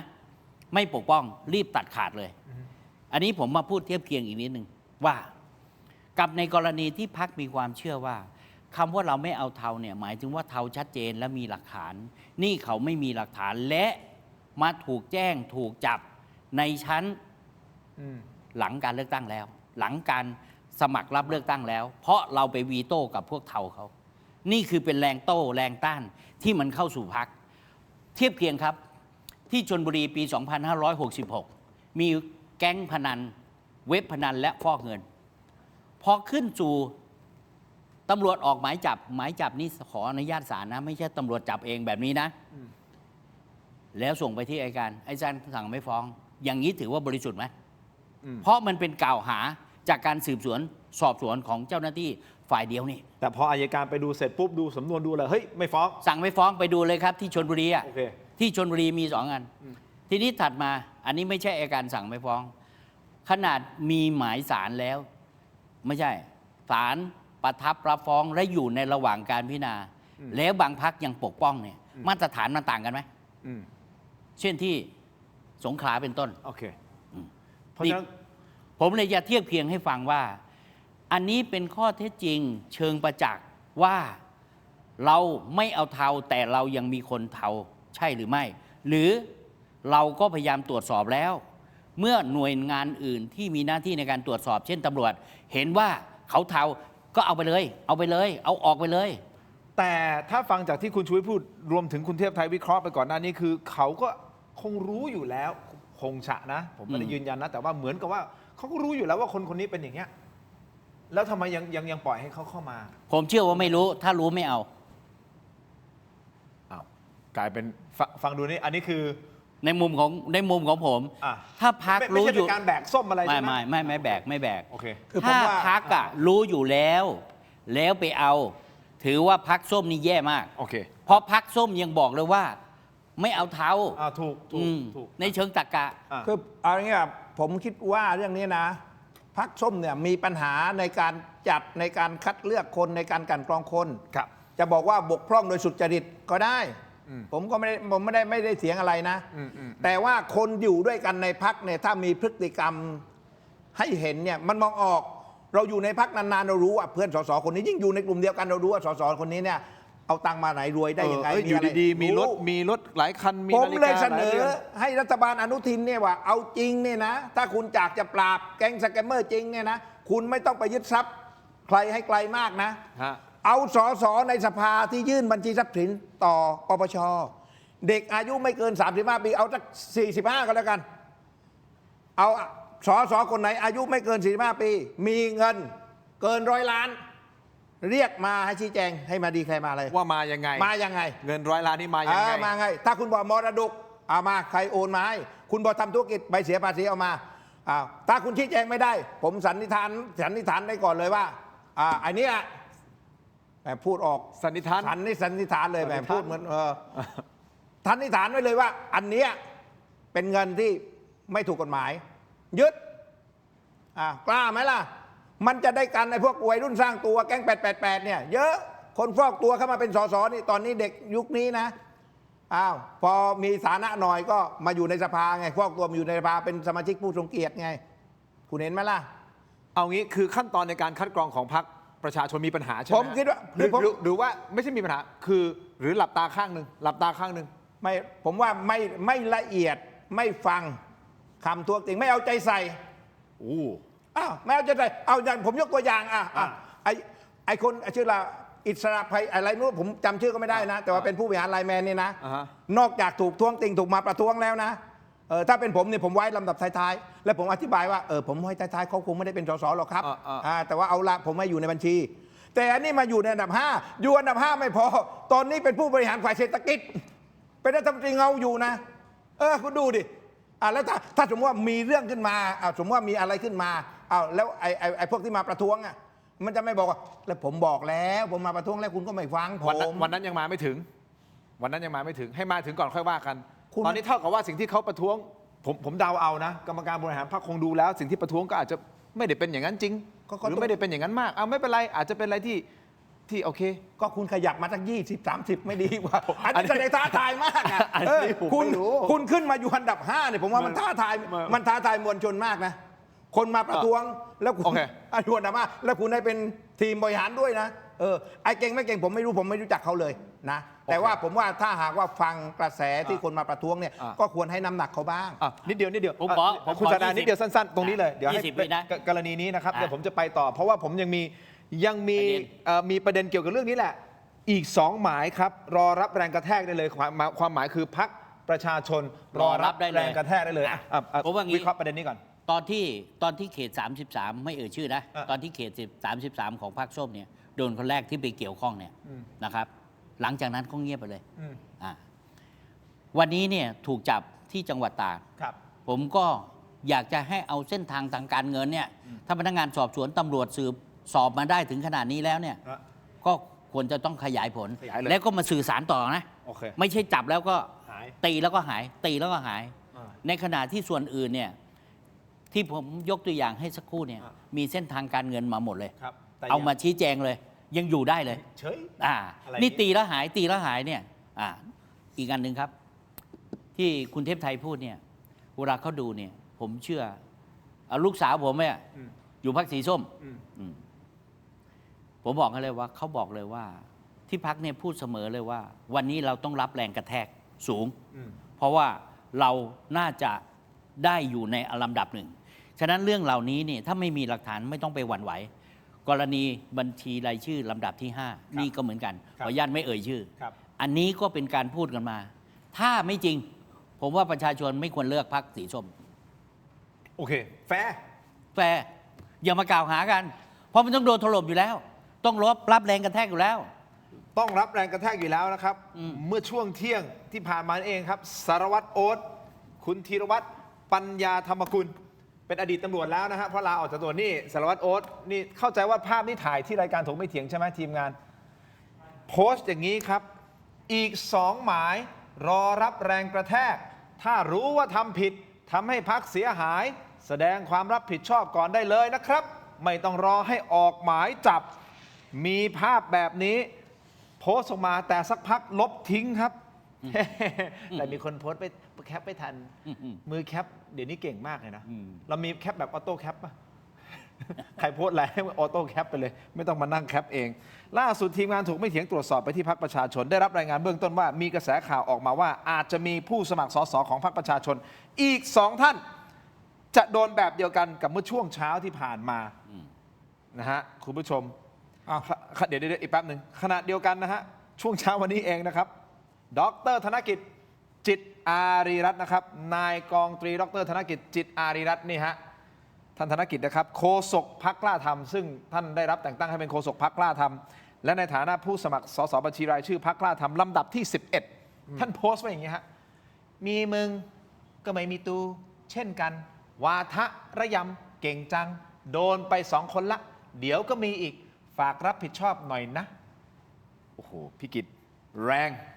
มองเรื่องนี้อย่างไรคุณเทพไทยที่จะแสดงว่าจะมีอีก2 ท่านนะแสดงว่าสารวัตรรู้เนี่ยนะก็แสดงว่ากรรมการที่คัดเลือกคนไม่รู้เหรอ ผมไม่รู้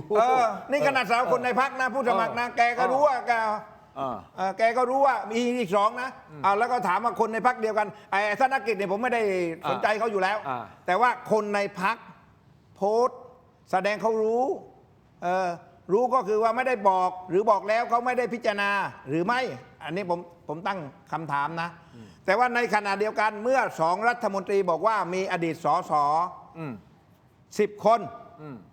ไปพัวพันกับแก๊งสแกมเมอร์ก็ตอนนี้ก็4แล้วแล้วทำไม4มันมีแต่ของพรรคส้ม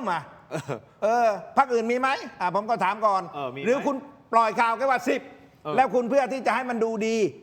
ให้มันสมเหตุสมผลแล้วคุณก็มาปล่อยพรรคส้มเอาเขาเรียกล่อเป้าพรรคส้มพรรคเดียวเพราะอะไรที่ผมพูดอย่างนี้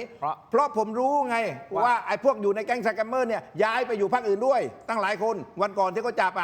เอาแก๊งสแกมเมอร์888ที่สงขลา2 คนน่ะไปอยู่พรรคไหนล่ะ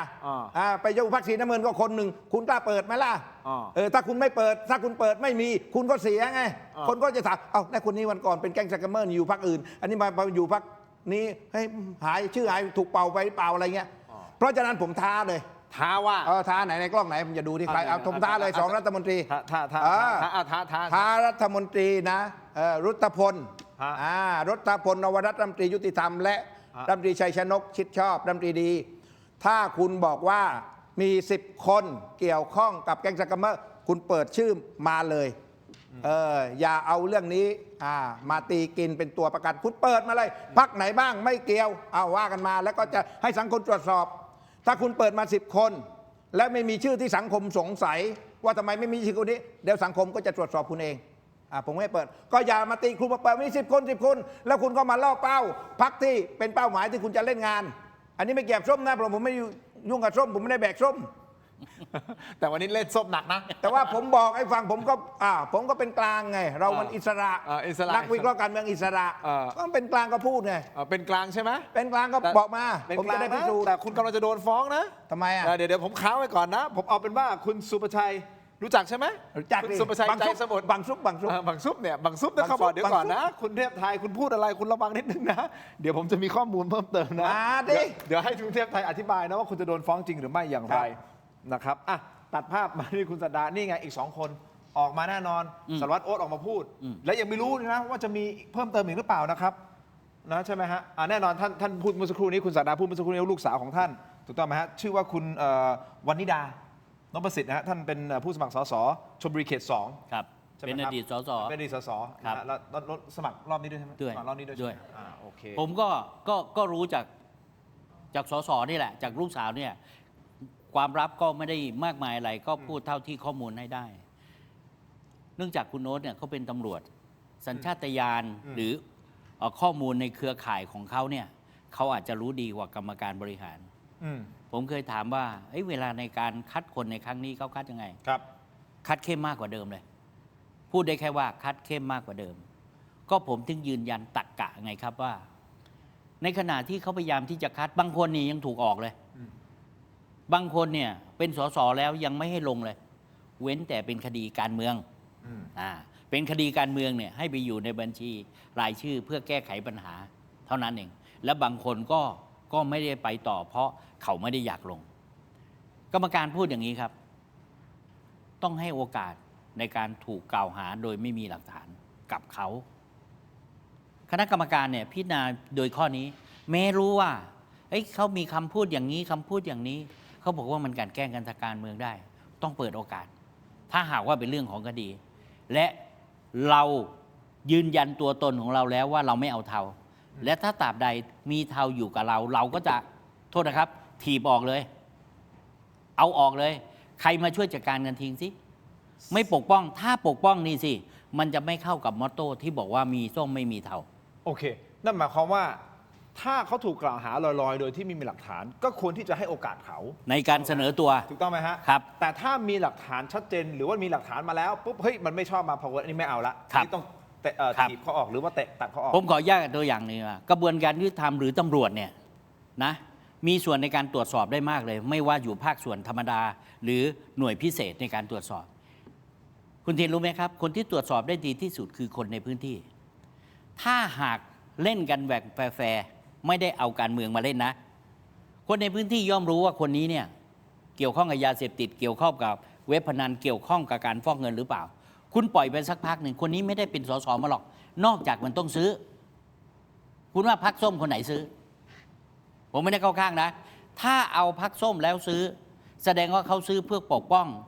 คดีหรือความเป็นมนทินหรือความเกี่ยวข้องกับตรงนั้นมันจะถูกสกอแอนจากคนในพื้นที่แล้วปล่อยไปอย่างนั้นสักพักแล้วตำรวจก็มารวบกลางคันก็ได้แต่ตอนนี้เนี่ยมันยังไม่เลือกตั้งการตีกินในทางอากาศอย่างนี้ได้ผลมากทีเดียวใช่หรือไม่ใช่ก็ไม่รู้หลังจากนี้ก็จบไปถ้าไม่งั้นถ้าใช้ตรรกะนี้นะครับในอนาคตนั่นหมายความว่าไม่ว่าจะเป็นพรรคส้มก่อนหน้านี้ก็จะมีการตั้งคำถามว่าพรรคนี้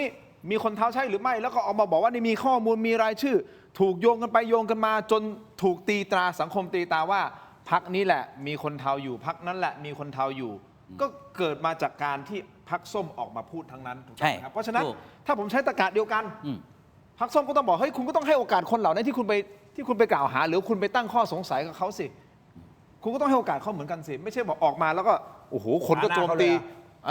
นึกออกไหมฮะที่ผ่านมาเราก็เห็นอย่างเงี้ยถูกต้องไหมถ้าใช้ตรรกะเดียวกันตอนนี้ส้มโดนเองส้มก็บอกเฮ้ยไม่ได้คุณต้องให้โอกาสสิยังไม่มีหลักฐานเลยคุณต้องให้โอกาสเขาสิเหมือนกันแต่แตกต่างกันนะว่าส้มไม่ปกป้องไม่ใช่ไม่ให้โอกาสทันทีที่เจ้าหน้าที่ของรัฐเข้ามาดำเนินการเราไม่ลึงลังเลยรีบแถลงข่าวเลยรีบคัดออกเลยเขต33คัดออกเมื่อเช้าก็แถลงทันทีไม่ปกป้องและให้คุณไปสู้ก็ออกไปเลยแต่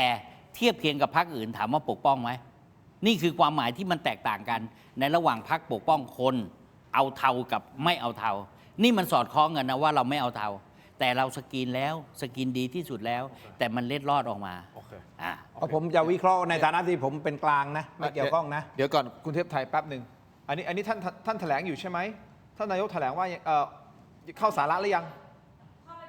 เข้าสาระยังอันนี้เดี๋ยวพี่เทพไทยแป๊บเดียวในฐานะที่เป็นกลางใช่ไหมฐานะเป็นกลางนะเดี๋ยวฟังท่านนายกนิดนึงนะฮะแถลงหลังจากที่ประชุมเรื่องของการเอาผิดผู้รับเหมานะฮะกรณีต่างๆมาดูครับน่าจะภายในสิ้นเดือนนี้หรือต้นเดือนหน้าท่านชี้แจงมาอย่างนั้นแต่ว่าอันนั้นมัน way forward มันเป็น way forward มันไม่ได้ใช้ backward ก็มันกฎหมายเดียวครับไอ้นี่มันเป็นกฎเดี๋ยวนะผมจำนะนี่คือกฎกระทรวงการคลังก็ถือว่าจริงๆท่าน รัฐมนตรีอดีตรัฐมนตรีว่าการกระทรวงคมนาคมท่านก็ได้เริ่มโครงการท่านสุริยะเริ่มโครงการนี้ไว้ก็เป็นสิ่งที่ดีนะครับเพียงแต่ว่ามันก็ต้องมีขั้นตอนในการดำเนินการตราออกมาเป็นกฎกระทรวงแล้วก็ต้องมีเขาเรียกอะไรกฎข้อที่กฎหมายเหมือนกฎหมายลูกอ่ะคือระเบียบมีอะไรที่ทางกรมบัญชีกลางก็ไปร่างมา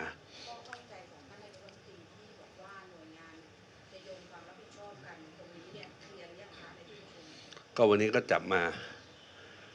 ประชุมหารือกันทั้งหมดแล้วก็ได้รับความร่วมมือดีจากทุกหน่วยงานอย่างนี้ครับคุณผู้ชมครับอันนี้คือเป็นการออกมาให้สัมภาษณ์นะฮะสดๆณตอนนี้เลยนะครับคือนายกรัฐมนตรีคุณอนุทินชาญวีรกูลนะครับคืออย่างนี้ฮะท่านนายกเรียกถกด่วนคุมเข้มมาตรฐานการก่อสร้างหลังเหตุเครนถล่มซ้ำซ้อน2 วันติดเลยนะครับคุณผู้ชมในช่วงบ่าย 3ของวันนี้เองนะครับท่านนายกรัฐมนตรีก็ได้มีการยกเลิกกำหนดการเดินทางไปประชุมที่กระทรวงมหาดไทยและมีการเชิญหน่วยงานที่เกี่ยวข้องกับการควบคุมมาตรฐานการก่อสร้างของกระทรวงคมนาคมเข้ามาประชุมที่ทำเนียบรัฐบาลนะทั้งนี้ก็ให้กระทรวงคมนาคมเรียกบริษัทผู้รับเหมาก่อสร้างเข้ามาประชุมที่ทำเนียบรัฐบาลด้วยนะฮะอันนี้นะครับคุณผู้ชมครับก็เลยเนี่ยหลังจากที่เขาประชุมกันเสร็จเรียบร้อยออกมาเพื่อหามาตรการในการนะฮะในการจัดการป้องกันถอดบทเรียนถอดกันจนเหลือเกงในแล้วคุณถอดอยู่นั่นแหละถอดบทเรียนถอดกันทุกทีมีเรื่องที่ถอดบทเรียนถอดอะไรนักหนาไม่มีอะไรจะถอดแล้วเอางี้เดี๋ยวให้ทีมงานของผมเนี่ยไปคัดกรองว่าสิ่งที่ท่านสัมภาษณ์มามีประโยคไหนหรือว่ามีประเด็นไหนที่คิดว่าน่าสนใจมีสาระที่เราควรจะให้ประชาชนรับทราบมีปล่อยเสียงในห้องประชุมนิดนึงใช่ไหมโอเคฟังเสียงในห้องประชุมนิดนึงแล้วเดี๋ยวให้คุณเทพไทยวิเคราะห์ต่อนะฮะในฐานะที่เป็นนักวิชาการอิสระโอเคฟังครับฟังแล้วสิ่งที่การรถไฟหนีความรับผิดชอบไม่ได้สิ่งแรกก็คือผู้โดยสารรถไฟที่กำลังเดินทางโดยรถไฟของเราแล้วไปประสบเหตุตรงนี้ยังไงก็หนีไม่พ้นนะครับไม่ใช่ความรับผิดเรื่องของไอ้ผู้รับเหมาเนี่ยรับผิดอยู่แล้วรับผิดต่อการรถไฟแต่การรถไฟต้องรับผิดต่อผู้ใช้บริการนี่คือขนส่งมวลชนคนที่บอกว่าการรถไฟไม่เกี่ยวนายกไปหาเรื่องผู้ว่าผมไม่ได้หาเรื่องเลยครับผมพูดตามเนื้อผ้านะครับท่านพูดถูกครับในประเด็นนี้ถูกต้องไม่ได้ไปหาเรื่องพูดตามเนื้อผ้าการรถไฟก็ต้องรับผิดชอบด้วยใช่ไหมอย่างที่ท่านศักดากับคุณเทพไทยวิเคราะห์ไปต้นรายการแล้วนะถูกต้องนายกไม่ต้องไปพูดหรอกคนฟังเขาไม่ได้ปัญญาอ่อนที่จะต้องพูดอ่อนๆขนาดนี้หรอกมันต้องรับผิดชอบทั้งหมดกระทรวงคมนาคมรถไฟก็ต้องรับผิดชอบแล้วรับผิดชอบประเด็นว่ารับผิดชอบยังไงเท่าไหร่อย่างเงี้ยชัดกว่าไม่ต้องไปพูดพรรณนาระดับนายกนะครับไม่ใช่ระดับหัวหน้าแผนกโอเคครับคุณเทพไทยก่อนที่ผมจะไปถามคุณว่าคุณจะโดนฟ้องคุณโดนขู่จะโดนฟ้องเนี่ยคุณบอกว่าคุณเป็นนักวิชาการอิสระพูดประเด็นเรื่องของพรรคประชาชนใช่ไหมมีคนไปมีหลายคนบอกว่าเดี๋ยวก่อนนะอาจารย์ศักดาเนี่ยแบกพรรคส้มลูกสาวอยู่พรรคส้มไงเลยแบกพรรคส้มใช่ไหมฮะเอาล่ะผมไม่ได้ลูกสาวอยู่พรรคส้มแต่ว่าผมบอกว่าคือที่คุณศักดาบอกเขาตรวจกันเข้มข้นเนี่ยนะคือผมรู้ว่ารอบนี้เนี่ยเขาเข้มข้นกว่ารอบที่แล้วรอบนู้นอีกเขาตรวจสอบเข้มข้นเรื่องแต่ว่าเรื่องอุดมการณ์เรื่องจุดยืนทางการเมืองเรื่องอุดมการณ์เพราะที่ผ่านมาเนี่ยเขาจับพลัดจับผลูกันมาเป็นสสกันหลายคนแล้วมาปั๊บเนี่ยมีปัญหาพอมาอยู่ในสสมาอยู่ในสภาปั๊บเนี่ยนะไม่ยึดมั่นในอุดมการณ์บ้างไปกับพรรคอื่นบ้างเคว้งเขวบ้างไปอยู่ในกรรมาธิการถูกครอบงำจากเพื่อนใจแตกจากพรรคอื่นเขาแจกเงินกันบ้างอะไรบ้างเนี่ยเพี้ยนไปไงเขาถือว่าไม่หนักแน่นรอบนี้เนี่ยเขากลั่นกรองคนที่มีอุดมการณ์หนักแน่นประเภทเนื้อกษัตริย์ทั้งสิ้นของปลอมไม่เอาพระปลอมไม่เอาต้องเอาของแท้เพราะฉะนั้นพอของแท้ปั๊บเนี่ยคนที่จะมายืนยันของแท้ได้ก็คือไอ้ที่เขาบอกปุริโปโลอะไรเขานะก็คนเหล่านี้เราเลยมีบทบาทว่ารับรองค้ำประกันว่าคนนี้ชัวร์คนนี้เนื้อแท้คนนี้อุดมการณ์หนักแน่นเลยทำให้เป็นที่มาว่าสายใครเด็กคนนี้เป็นอยู่ในค่ายใครเพราะฉะนั้นอุดมการณ์จุดยืนคนที่จะได้รับการโปรโมทนะต้องเป็นเด็กใครถึงเขาการันตีได้ในเรื่องอุดมการณ์อะไรเงี้ยแต่ว่าพอมาเรื่องเกี่ยวกับธุรกิจใต้ดินเรื่องนี้เนี่ยก็ต้องยอมรับว่ามันก็ตรวจยากละใช่ไหมแต่ว่าต้องเฝ้าสังเกตต้องคุมต้องดูแลคือถ้าไปตรวจนี่นะทำหนังสือนะแจ้งไปที่สันติบาลตรวจสอบรับรองได้ถ้ามีสันติบาลนี่ไหมตีตกหมดคือไม่มีอะไรหมดแล้วก็ไม่ต้องรับผิดชอบอะไรนี่ใช่ไหมล่ะมีไม่มีก็ไม่รับผิดชอบแต่ว่าพอมีคุณก็ต้องรับผิดชอบเอาเองไง ถ้ามันเกิดขึ้นเนี่ยอย่างไอ้กรณีสสเนี่ยผมว่าเขาก็คงส่งหนังสือไปตามกระบวนการไปสันติบาลไปข่าวกรองแห่งชาติ แล้วก็ ใช่ ไป ไหม นะไอ้ที่ตรวจประวัติอาชญากรรม ตากรรมตมมันไม่มีไง ไม่ขึ้น ไม่ขึ้นไงแต่ว่าไอ้นี่มันอยู่ในหมายจับมันอยู่ในไอ้ตำรวจไอ้ปราบไอ้ไซเบอร์นี่ใช่ไหมล่ะมันก็มาจับอะดิก็มันจ้องอยู่แล้วก็จับใช่ไหมล่ะเพราะฉะนั้นเนี่ยอันเนี้ยผมก็เข้าใจว่าเอาล่ะเมื่อพรรคประชาชนโดนก็ต้องโดนแหละคุณจะไปขวางได้ไงอ่ะใช่ไหมคุณจะไปเถียงคุณจะไปปกป้องได้ไม่ต้องไม่ปกป้องแต่ว่าในขณะเดียวกันเนี่ยคุณอย่าเลือกปฏิบัติความเห็นผมนะคุณต้องเอาทุกพรรคไม่เว้นแม้แต่พรรคไหนถ้ามีรายชื่อใน10 คนจริงคุณต้องจัดการถ้าอย่างนี้ผมถามทั้งสองท่านได้ไหมฮะอะไรคือมาตรฐานดีกว่าเพราะว่าพรรคประชาชนก็บอกว่าเฮ้ยเราไปตรวจสอบแล้วไม่เจอถูกต้องไหมฮะอันนี้ความเป็นธรรมให้ความเป็นธรรมตรงนี้ด้วยนะไม่ใช่ว่ามันจะมาบอกว่าผมแบกส้มนะเอาเป็นว่าถ้าไปตรวจสอบในกอง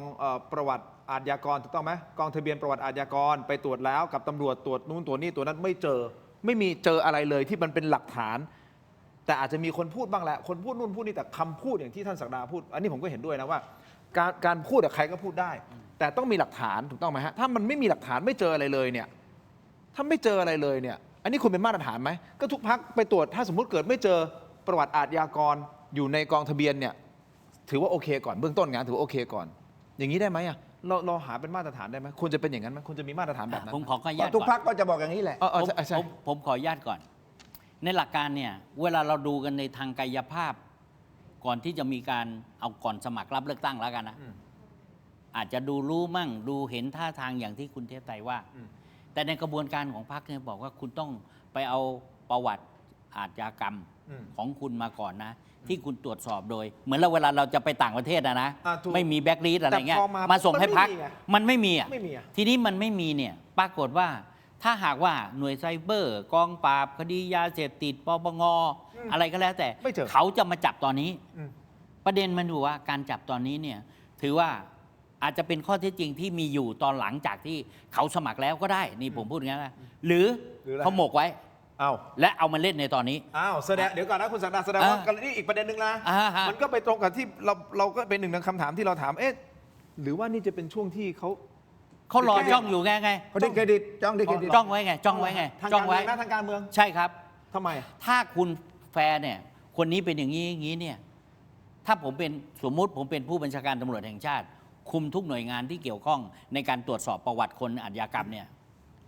ตอนนี้ใกล้จะเลือกตั้งแล้วพอมีการยุบสภาวันที่12สมัครวันที่27ธันวาหน่วยไหนที่ใครมีประวัติเรื่องของการฟอกเงินในเรื่องของยาเสพติดอะไรก็แล้วแต่ที่มีคดีให้เร่งออกหมายจับคาไว้เร่งออกหมายวันเดียวก็ได้แล้วศาลเขาก็ออกให้เขาไปขอศาลเนี่ยถ้าค้างไว้อย่างนี้เนี่ยกระบวนการกันแกล้งอย่างนี้จะไม่เกิดขึ้นเลยแต่คุณดองไว้คุณไม่รู้พอเขามาดูหลักฐานก็ได้นี่ในขณะเดียวกันพอไปสมัครเสร็จปั๊บเนี่ยหลังจากนั้นเนี่ยกกตเขาก็ตรวจสอบประวัติอีกนะคุณมีคดีไหมลักทรัพย์ไหมมีคำพิพากษาอะไรไหมอันนั้นไปอีกชั้นหนึ่งนะ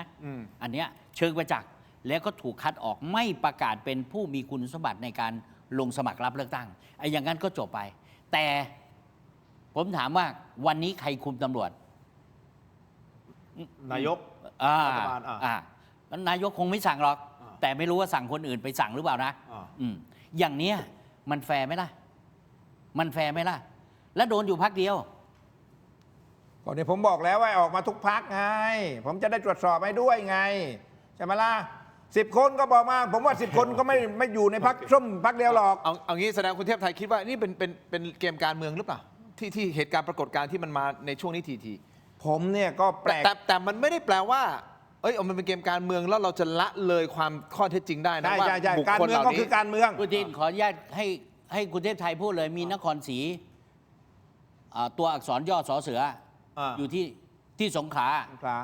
ทำไมชื่อสอเสือก็อยู่พรรคสีน้ำเงินย้ายไปอยู่พรรคสีน้ำเงินคนนี้ประวัติยังไง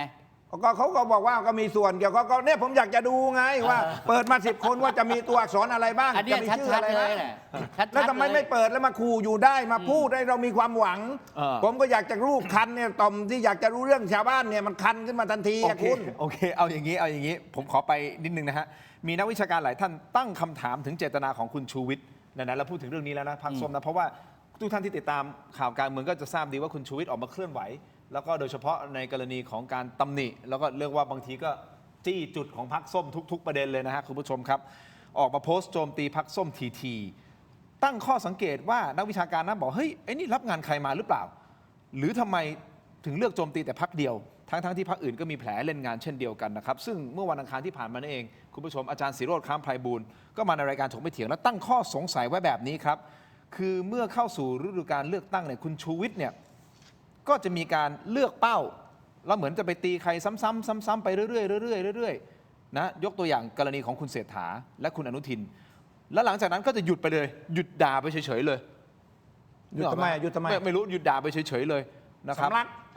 ขณะที่ไม่รู้ สำลักอะไรหยุด ไม่รู้เดี๋ยวเราจะมีเสียงบางช่วงบางตอนที่อาจารย์ศิโรจน์พูดในประเด็นนี้เปิดนิดเดียวสั้นๆฮะ คุณชูวิทย์เนี่ยเป็นคนที่ทุกครั้งที่มีการเลือกตั้งเนี่ยจะต้องด่าใครคนใดคนหนึ่งซ้ำๆไปเรื่อยๆแบบนี้ในการเลือกตั้งปี 66 ครั้งตอนแรกคุณชูวิทย์จะโจมตีใครจำได้ไหมครับคุณเศรษฐาทวีสินจำได้คุณชูวิทย์แถลงนู่นนี่เยอะแยะว่าบริษัทของคุณเศรษฐาเนี่ย แล้วก็มาเปิดเรื่องของ มีปัญหาเรื่องของการซื้อที่ในวันเดียวกันนะครับมีปัญหาเรื่องของพูดตรงๆฟอกเงินหรือเปล่าบล็อกเชนเนี่ยมีอะไรเกี่ยวข้องหรือเปล่าแล้วก็พูดถึงตัวละครสำคัญคนหนึ่งที่คุณชูวิทย์เรียกไอ้เบ้งด่าคุณเศรษฐาด่าคนที่คุณชูวิทย์ว่าไอ้เบ้งเนี่ยนะครับด่าเหมือนเขาเป็นอาชญากรแล้วก็เลิกด่าไปเฉยๆนั่นคือ66 รอบที่1นะหลังจากนั้นสักพักโปรโมชั่นด่าอนุทินจำได้ว่าคุณชูวิทย์เดินสายด่าอนุทินด่าคุณศักดิ์สยามนะครับเรื่องเขากระโดงนะครับหาว่าคนเหล่านี้กินที่หลวง 5,000 ไร่มีการจัดอีเวนต์แบบทำขนมเค้กเป็นรูปเขากระโดงแล้วคุณชูวิทย์งาบเลยนะคืออีเวนต์แบบคอสตูมครบนะครับแถลงข่าวซ้ำๆทุกวันแล้ววันนี้เรื่องเขากระโดงก็อยู่เหมือนเดิมคุณอนุทินก็อยู่เหมือนเดิมคุณเนวินก็อยู่เหมือนเดิมคุณศักดิ์สยามก็อยู่เหมือนเดิมแต่ที่เปลี่ยนไปคือคุณชูวิทย์ก็เลิกพูดเรื่องเขากระโดงไปเฉยๆเพราะผมว่าเวลาเราดูคุณชูวิทย์พูดเรื่องอะไรต่างๆเนี่ยต้องเข้าใจก่อนว่าคุณชูวิทย์เป็นคนที่เวลาเข้าสู่การเลือกตั้งเข้าสู่การที่การเมืองมันชุลมุนแล้วต้องมีการโจมตีฝ่ายใดฝ่ายหนึ่งเนี่ยคุณชูวิทย์จะเป็นตัวละครที่จะโจมตีฝ่ายใดฝ่ายหนึ่งด้วยเรื่องที่เลวที่สุดชั่วที่สุดเสมอและทุกเรื่องจบเหมือนเดิมคือพอโจมตีจนฟินมันจะมีปาฏิหาริย์บางอย่างที่ทำให้คุณชูวิทย์หยุดพูดเรื่องต่างๆไปเฉยๆชัดไป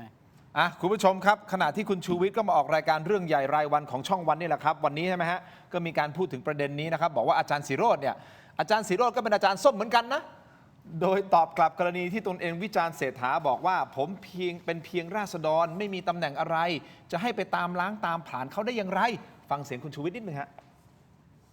มันก็จะมีคนบางคนแหละครับที่ชอบมากระแนะกระแหนว่าผมวิจารณ์แต่พรรคส้มวิจารณ์แต่พรรคส้มนะครับ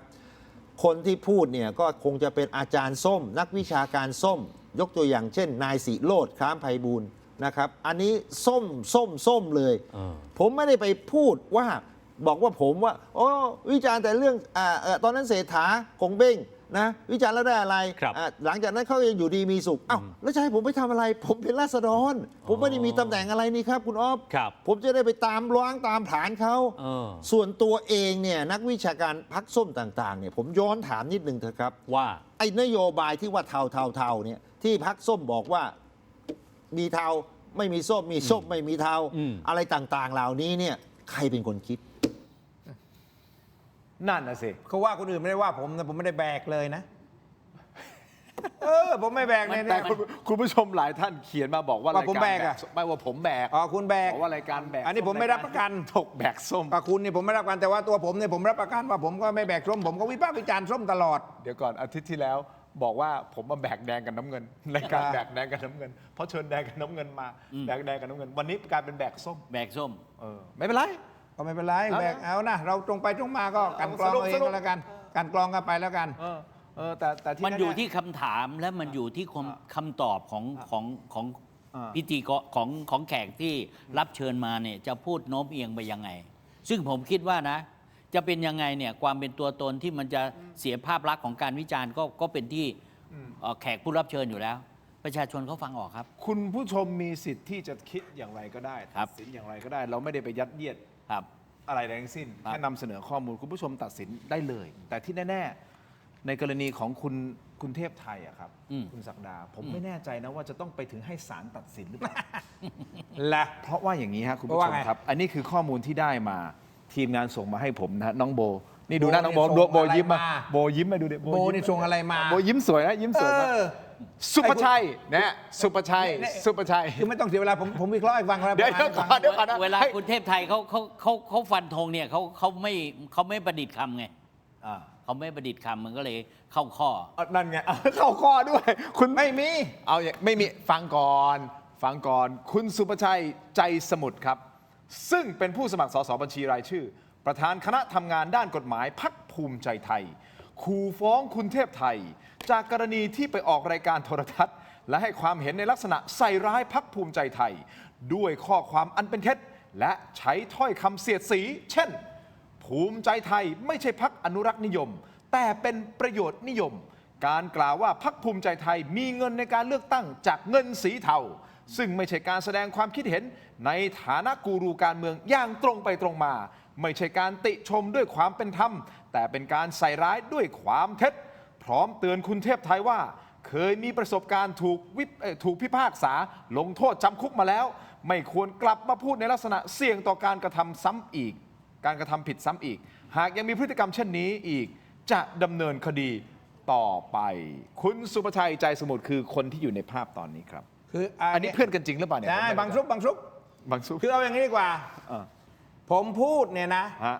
ผมถามว่าเสียดสีเนี่ยมันหมิ่นประมาทตรงไหน ผมบอกว่าพรรคเขาเนี่ยไม่ใช่อนุรักษ์นิยม เป็นประโยชน์นิยม และผมยังอธิบายอีกคำว่าประโยชน์นิยมก็คือว่าเขาร่วมรัฐบาลฝ่ายไหนก็ได้เมื่อก่อนเนี่ยเขาไม่เคยเป็นฝ่ายค้านนะใครขึ้นรัฐบาลเขาก็ร่วมเขาก็ยึดผลประโยชน์ของพรรคเป็นหลัก ผมก็บอกเนี่ยและประโยชน์นิยมเขาก็หาว่าผมมาเสียดสีแล้วมันอันนี้ไม่หมิ่นประมาทอยู่แล้วแล้วไอ้พูดที่ว่าไอ้ผมก็ว่าพูดเรื่องเงินทองอะไรผมไม่ได้พูดเรื่องเงินทองคือพอพูดแล้วเขาตีความรวมๆเพราะเขาเจาะจงเขาเรียกว่าโค้ดคำพูดไม่ได้ไงเขาก็พูดว่าความรวมๆว่าพอฟังแล้วเนี่ยเหมือนกับว่าพรรคผมเข้าใจว่าเอาเทามาเอาเงินสีเทา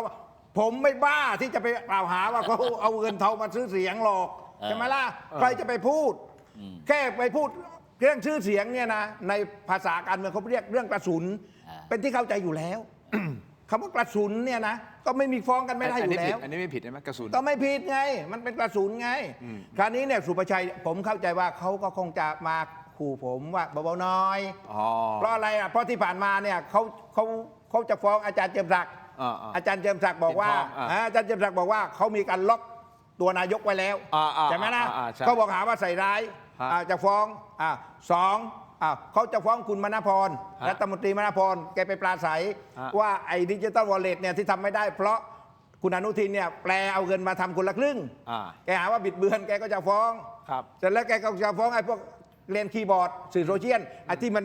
เขียนรูปอนุทินแล้วมัน4646อนุทินชื่ออนุทินแล้วมัน46หาว่าเนี่ยบิดเบือนล่าสุดเนี่ย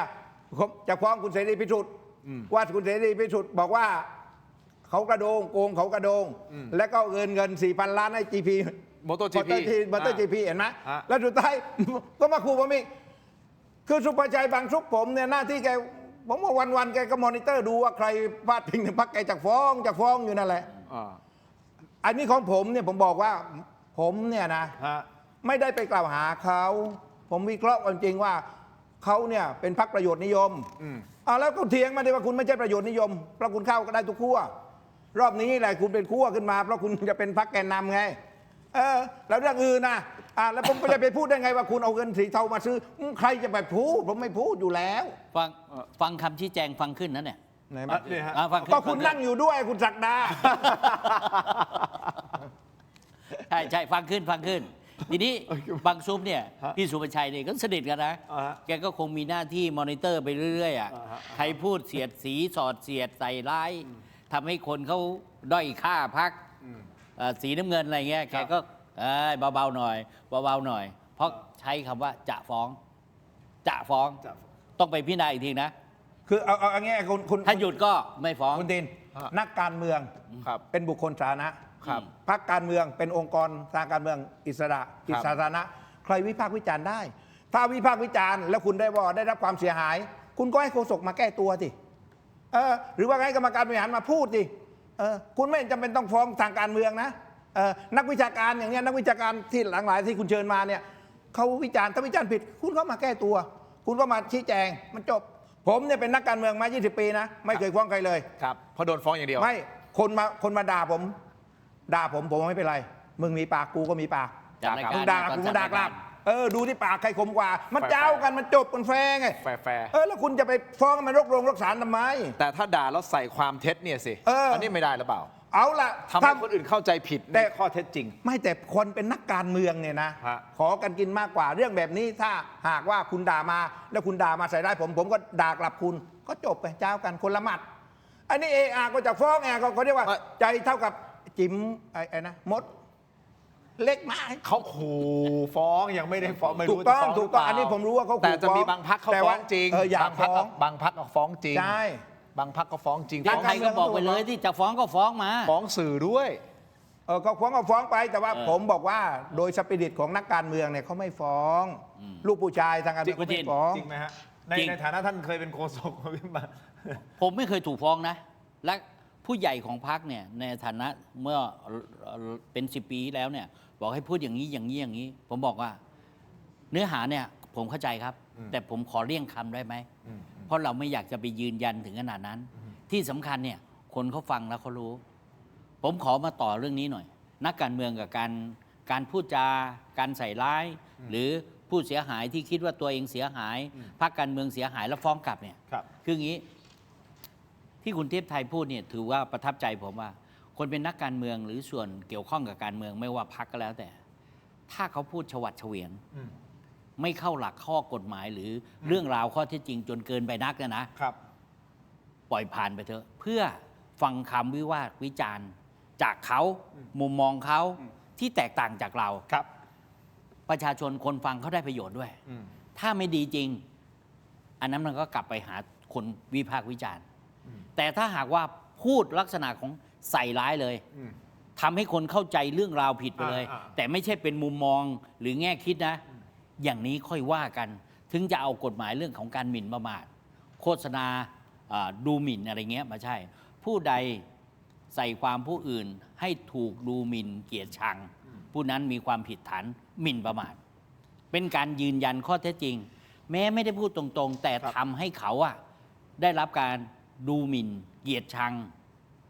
ก็เข้าข่ายแล้ว แล้วถ้าสมมุติมีคนมาบอกว่าผมเป็นพิธีกรส้ม แบกส้มแล้วก็มาเนื่องว่านี่นะ ผมกลับมองว่าอันนี้ไม่ใช่ แล้วก็อาจจะมีบางคนบอกใช่ไงมึงอะส้มนู่นนี่นั่น ถ้าส่งไปถึงศาลเนี่ยศาลก็จะต้องตีความอีกทีแต่หลักของมันเนี่ยในทางสาธารณะเนี่ยมันมองว่าคุณทินแบกไหมล่ะถ้าคุณทินไม่แบก ผมคิดว่าข้อหนึ่งคุณทินไม่ต้องไปสนใจสองถ้าคนนั้นเขาคิดว่าคุณทินแบกแล้วกลัวว่าการแบกตรงนั้นจะส่งผลให้เขาเสียหายและเขาฟ้องมาก็ไปสู้ ถ้าเป็นผมนะผมเป็นโฆษกมาเนี่ยหลายปีหลายพักด้วย ท่านเป็นนักกฎหมายด้วยใช่ไหม ใช่ผมไม่คิดว่าเรื่องนี้ก็ขอร้องเถอะไม่ว่านักการเมืองจะมาปิดปากกัน สมมุติรัฐมนตรีเนี้ยรัฐมนตรีบ้านผมพอเขาพูดเป็นอย่างนั้นอย่างนี้ มันได้ประโยชน์จากการที่เขาเอาแง่มุมข้อเท็จจริงมาสื่อสารสาธารณะและเขาใช้เวทีตรงนี้เนี่ยน่าจะให้ความชื่นชมเขาอีกมุม ถ้าเรามีสปิริตนะแต่คุณไปบล็อกไปปิดปากเนี่ยคุณรู้ไหมจากคนที่ไม่ชอบคนที่ชอบกลับไม่ชอบเลยนะไปปิดยังไงก็อยากฟังอยากรู้อีกแง่มุมหนึ่งมันมีทั้งบวกทั้งลบอันนี้มันก็เป็นสปิริตของนักการเมืองแต่ละคนแต่ละชั้นด้วย นั่นคือนักการเมืองนะครับ แฟนรายการบอกขำน้ำตาเล็ดผมเครียดจะตายขำมาขำอะไรผม เครียดเรื่องอะไรเล่า เขาจะถูกฟ้องคุณไม่เครียดนะถูกฟ้อง โอ้ระดับพี่ ออกฟ้องนี่เขาเคยนอนเรือนจำมาแล้วนี่ไม่เป็นไรหรอก อากงผมบอกว่ากินขี้หมาดีกว่าเป็นความคือ ไม่เป็นไรเรามีเคยมีประสบการณ์แล้วไม่เอาเหมือนพี่ตู่จตุพรเคยอยู่ข้างในมาแล้วตู่จตุพรแต่ว่าไม่อย่าเป็นดีกว่าไม่เอาดีกว่านะไม่เอาโอ้โหนี่ผมกำลังถูกฟ้องเนี่ยแฟนรายการมาขำมาหัวเราะอะไรเนี่ยตายแล้วน่าจะสงสารบ้างนี่ผมเครียดอยู่นะเนี่ยเอาเป็นว่าตลอดถกไม่เถียงเรา5 ปีที่ผ่านมานะครับคุณผู้ชมครับจริงๆมีหลายข้อความที่จริงๆน้องๆเขาแคปไว้ผมก็แคปไว้มียุคช่วงแรกๆเนาะเรามีไว้เยอะมากแล้วมันเป็นข้อความที่ผมปรึกษาทนายความแล้วมันเข้าข้อหมดเลยนะ เข้าข้อที่จะหมิ่นประมาทโดยการโฆษณาหลายต่อหลายคนเลยนะครับแต่สุดท้ายก็บอกน้องเราแคปไว้เก็บไว้เป็นที่เตือนใจเราอย่าไปไอ้นั่นเขาเลยนะครับอย่างน้อยเราก็ทำให้เขาได้ระบายให้เขาได้รู้สึกว่าเขามีที่ระบายที่ด่าๆมาก็ผมก็มองว่าอย่างน้อยผมก็ถือว่าทำบุญเนาะบางทีคนเราทำบุญแตกต่างกันใช่ไหมบางทีเราไปแบบใช่ไหมชอบรายการการเมืองยังไงก็ต้องฉวัดเฉวียงอ่ะ นั่นแหละ ผมใช้คำว่าฉวัดเฉวียงอ่ะ ไม่เป็นไรส่วนที่จะตีตาว่าวันนี้ผมเป็นส้มพรุ่งนี้ผมเป็นน้ำเงินมะรืนนี้ผมเป็นแดงก็ไม่เป็นไรก็ว่า ถามก็ตอบสรุปว่าผมเป็นอะไรแน่ สัตว์ลุงสีลุง แต่ว่ากำลังใจมาเยอะ ลุงมีสีลุงมีหลายสีใช่ไหม พอคุณพูดเนี่ยคุณให้กำลังใจผมเยอะเลยเนี่ยเห็นไหมขอบคุณข้อมูลหน่อยเนี่ย นี่ทำไมส้มมาเยอะจัง จะไม่รู้ พอคุณมาไงพอคุณมาคุณแบกส้มไงก็ให้ส้มไงใช่เขาก็ให้ส้มคุณไง ผมไม่เกี่ยวกับส้มเลยผมไม่ได้เกี่ยวเลย แต่อย่าเพิ่งนะอย่าเพิ่งไปไหนอยู่กับเราก่อนนะครับอยากให้คุณผู้ชมช่วยกันโหวตกันต่อเนื่องได้ไหมครับตอนนี้มัน 7,000 กว่าโหวตเกือบ 8,000 โหวตแล้วนะครับ หมื่นใช่ไหม ผมคิดว่าโอเคไอ้หมื่นไม่สำคัญแต่ผมอยากให้คุณผู้ชมลองโหวตกันเข้ามานิดนึงเพราะว่ามันเป็นประเด็นสำคัญก็คือว่าเหตุการณ์เครนถล่มมีผลต่อความน่าเชื่อถือของรัฐบาลหรือไม่อันนั้นคือเป็นจุดเริ่มต้นของการทอล์กเมื่อวานนี้จนถึงวันนี้เลยนะเพราะอะไรเพราะมันสะท้อนอะไรหลายอย่างถึงแม้คุณอาจจะเข้าใจว่าเป็นการก่อสร้างเป็นอุบัติเหตุแต่มันสะท้อนถึงการเมืองครับผมบอกได้เลยฮะนึกออกไหมผมบอกได้มันสะท้อนถึงการเมืองเพราะว่าโครงการระดับใหญ่ขนาดเนี้ยมันไม่มีการเมืองเข้ามาเกี่ยวข้องมันเป็นไปไม่ได้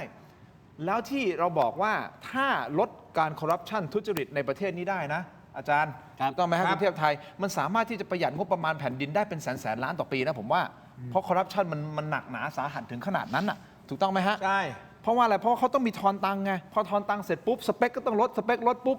มันก็เกิดอุบัติเหตุอย่างนี้ซึ่งเราไม่แน่ใจยังไม่ได้ยืนยันนะว่า2เหตุการณ์ที่เกิดขึ้นเมื่อวานนี้กับวันนี้มันเกิดขึ้นจากอะไรแต่ถ้าดูทรงไปแล้วนะมันต้องมีเหตุและผลน่ะ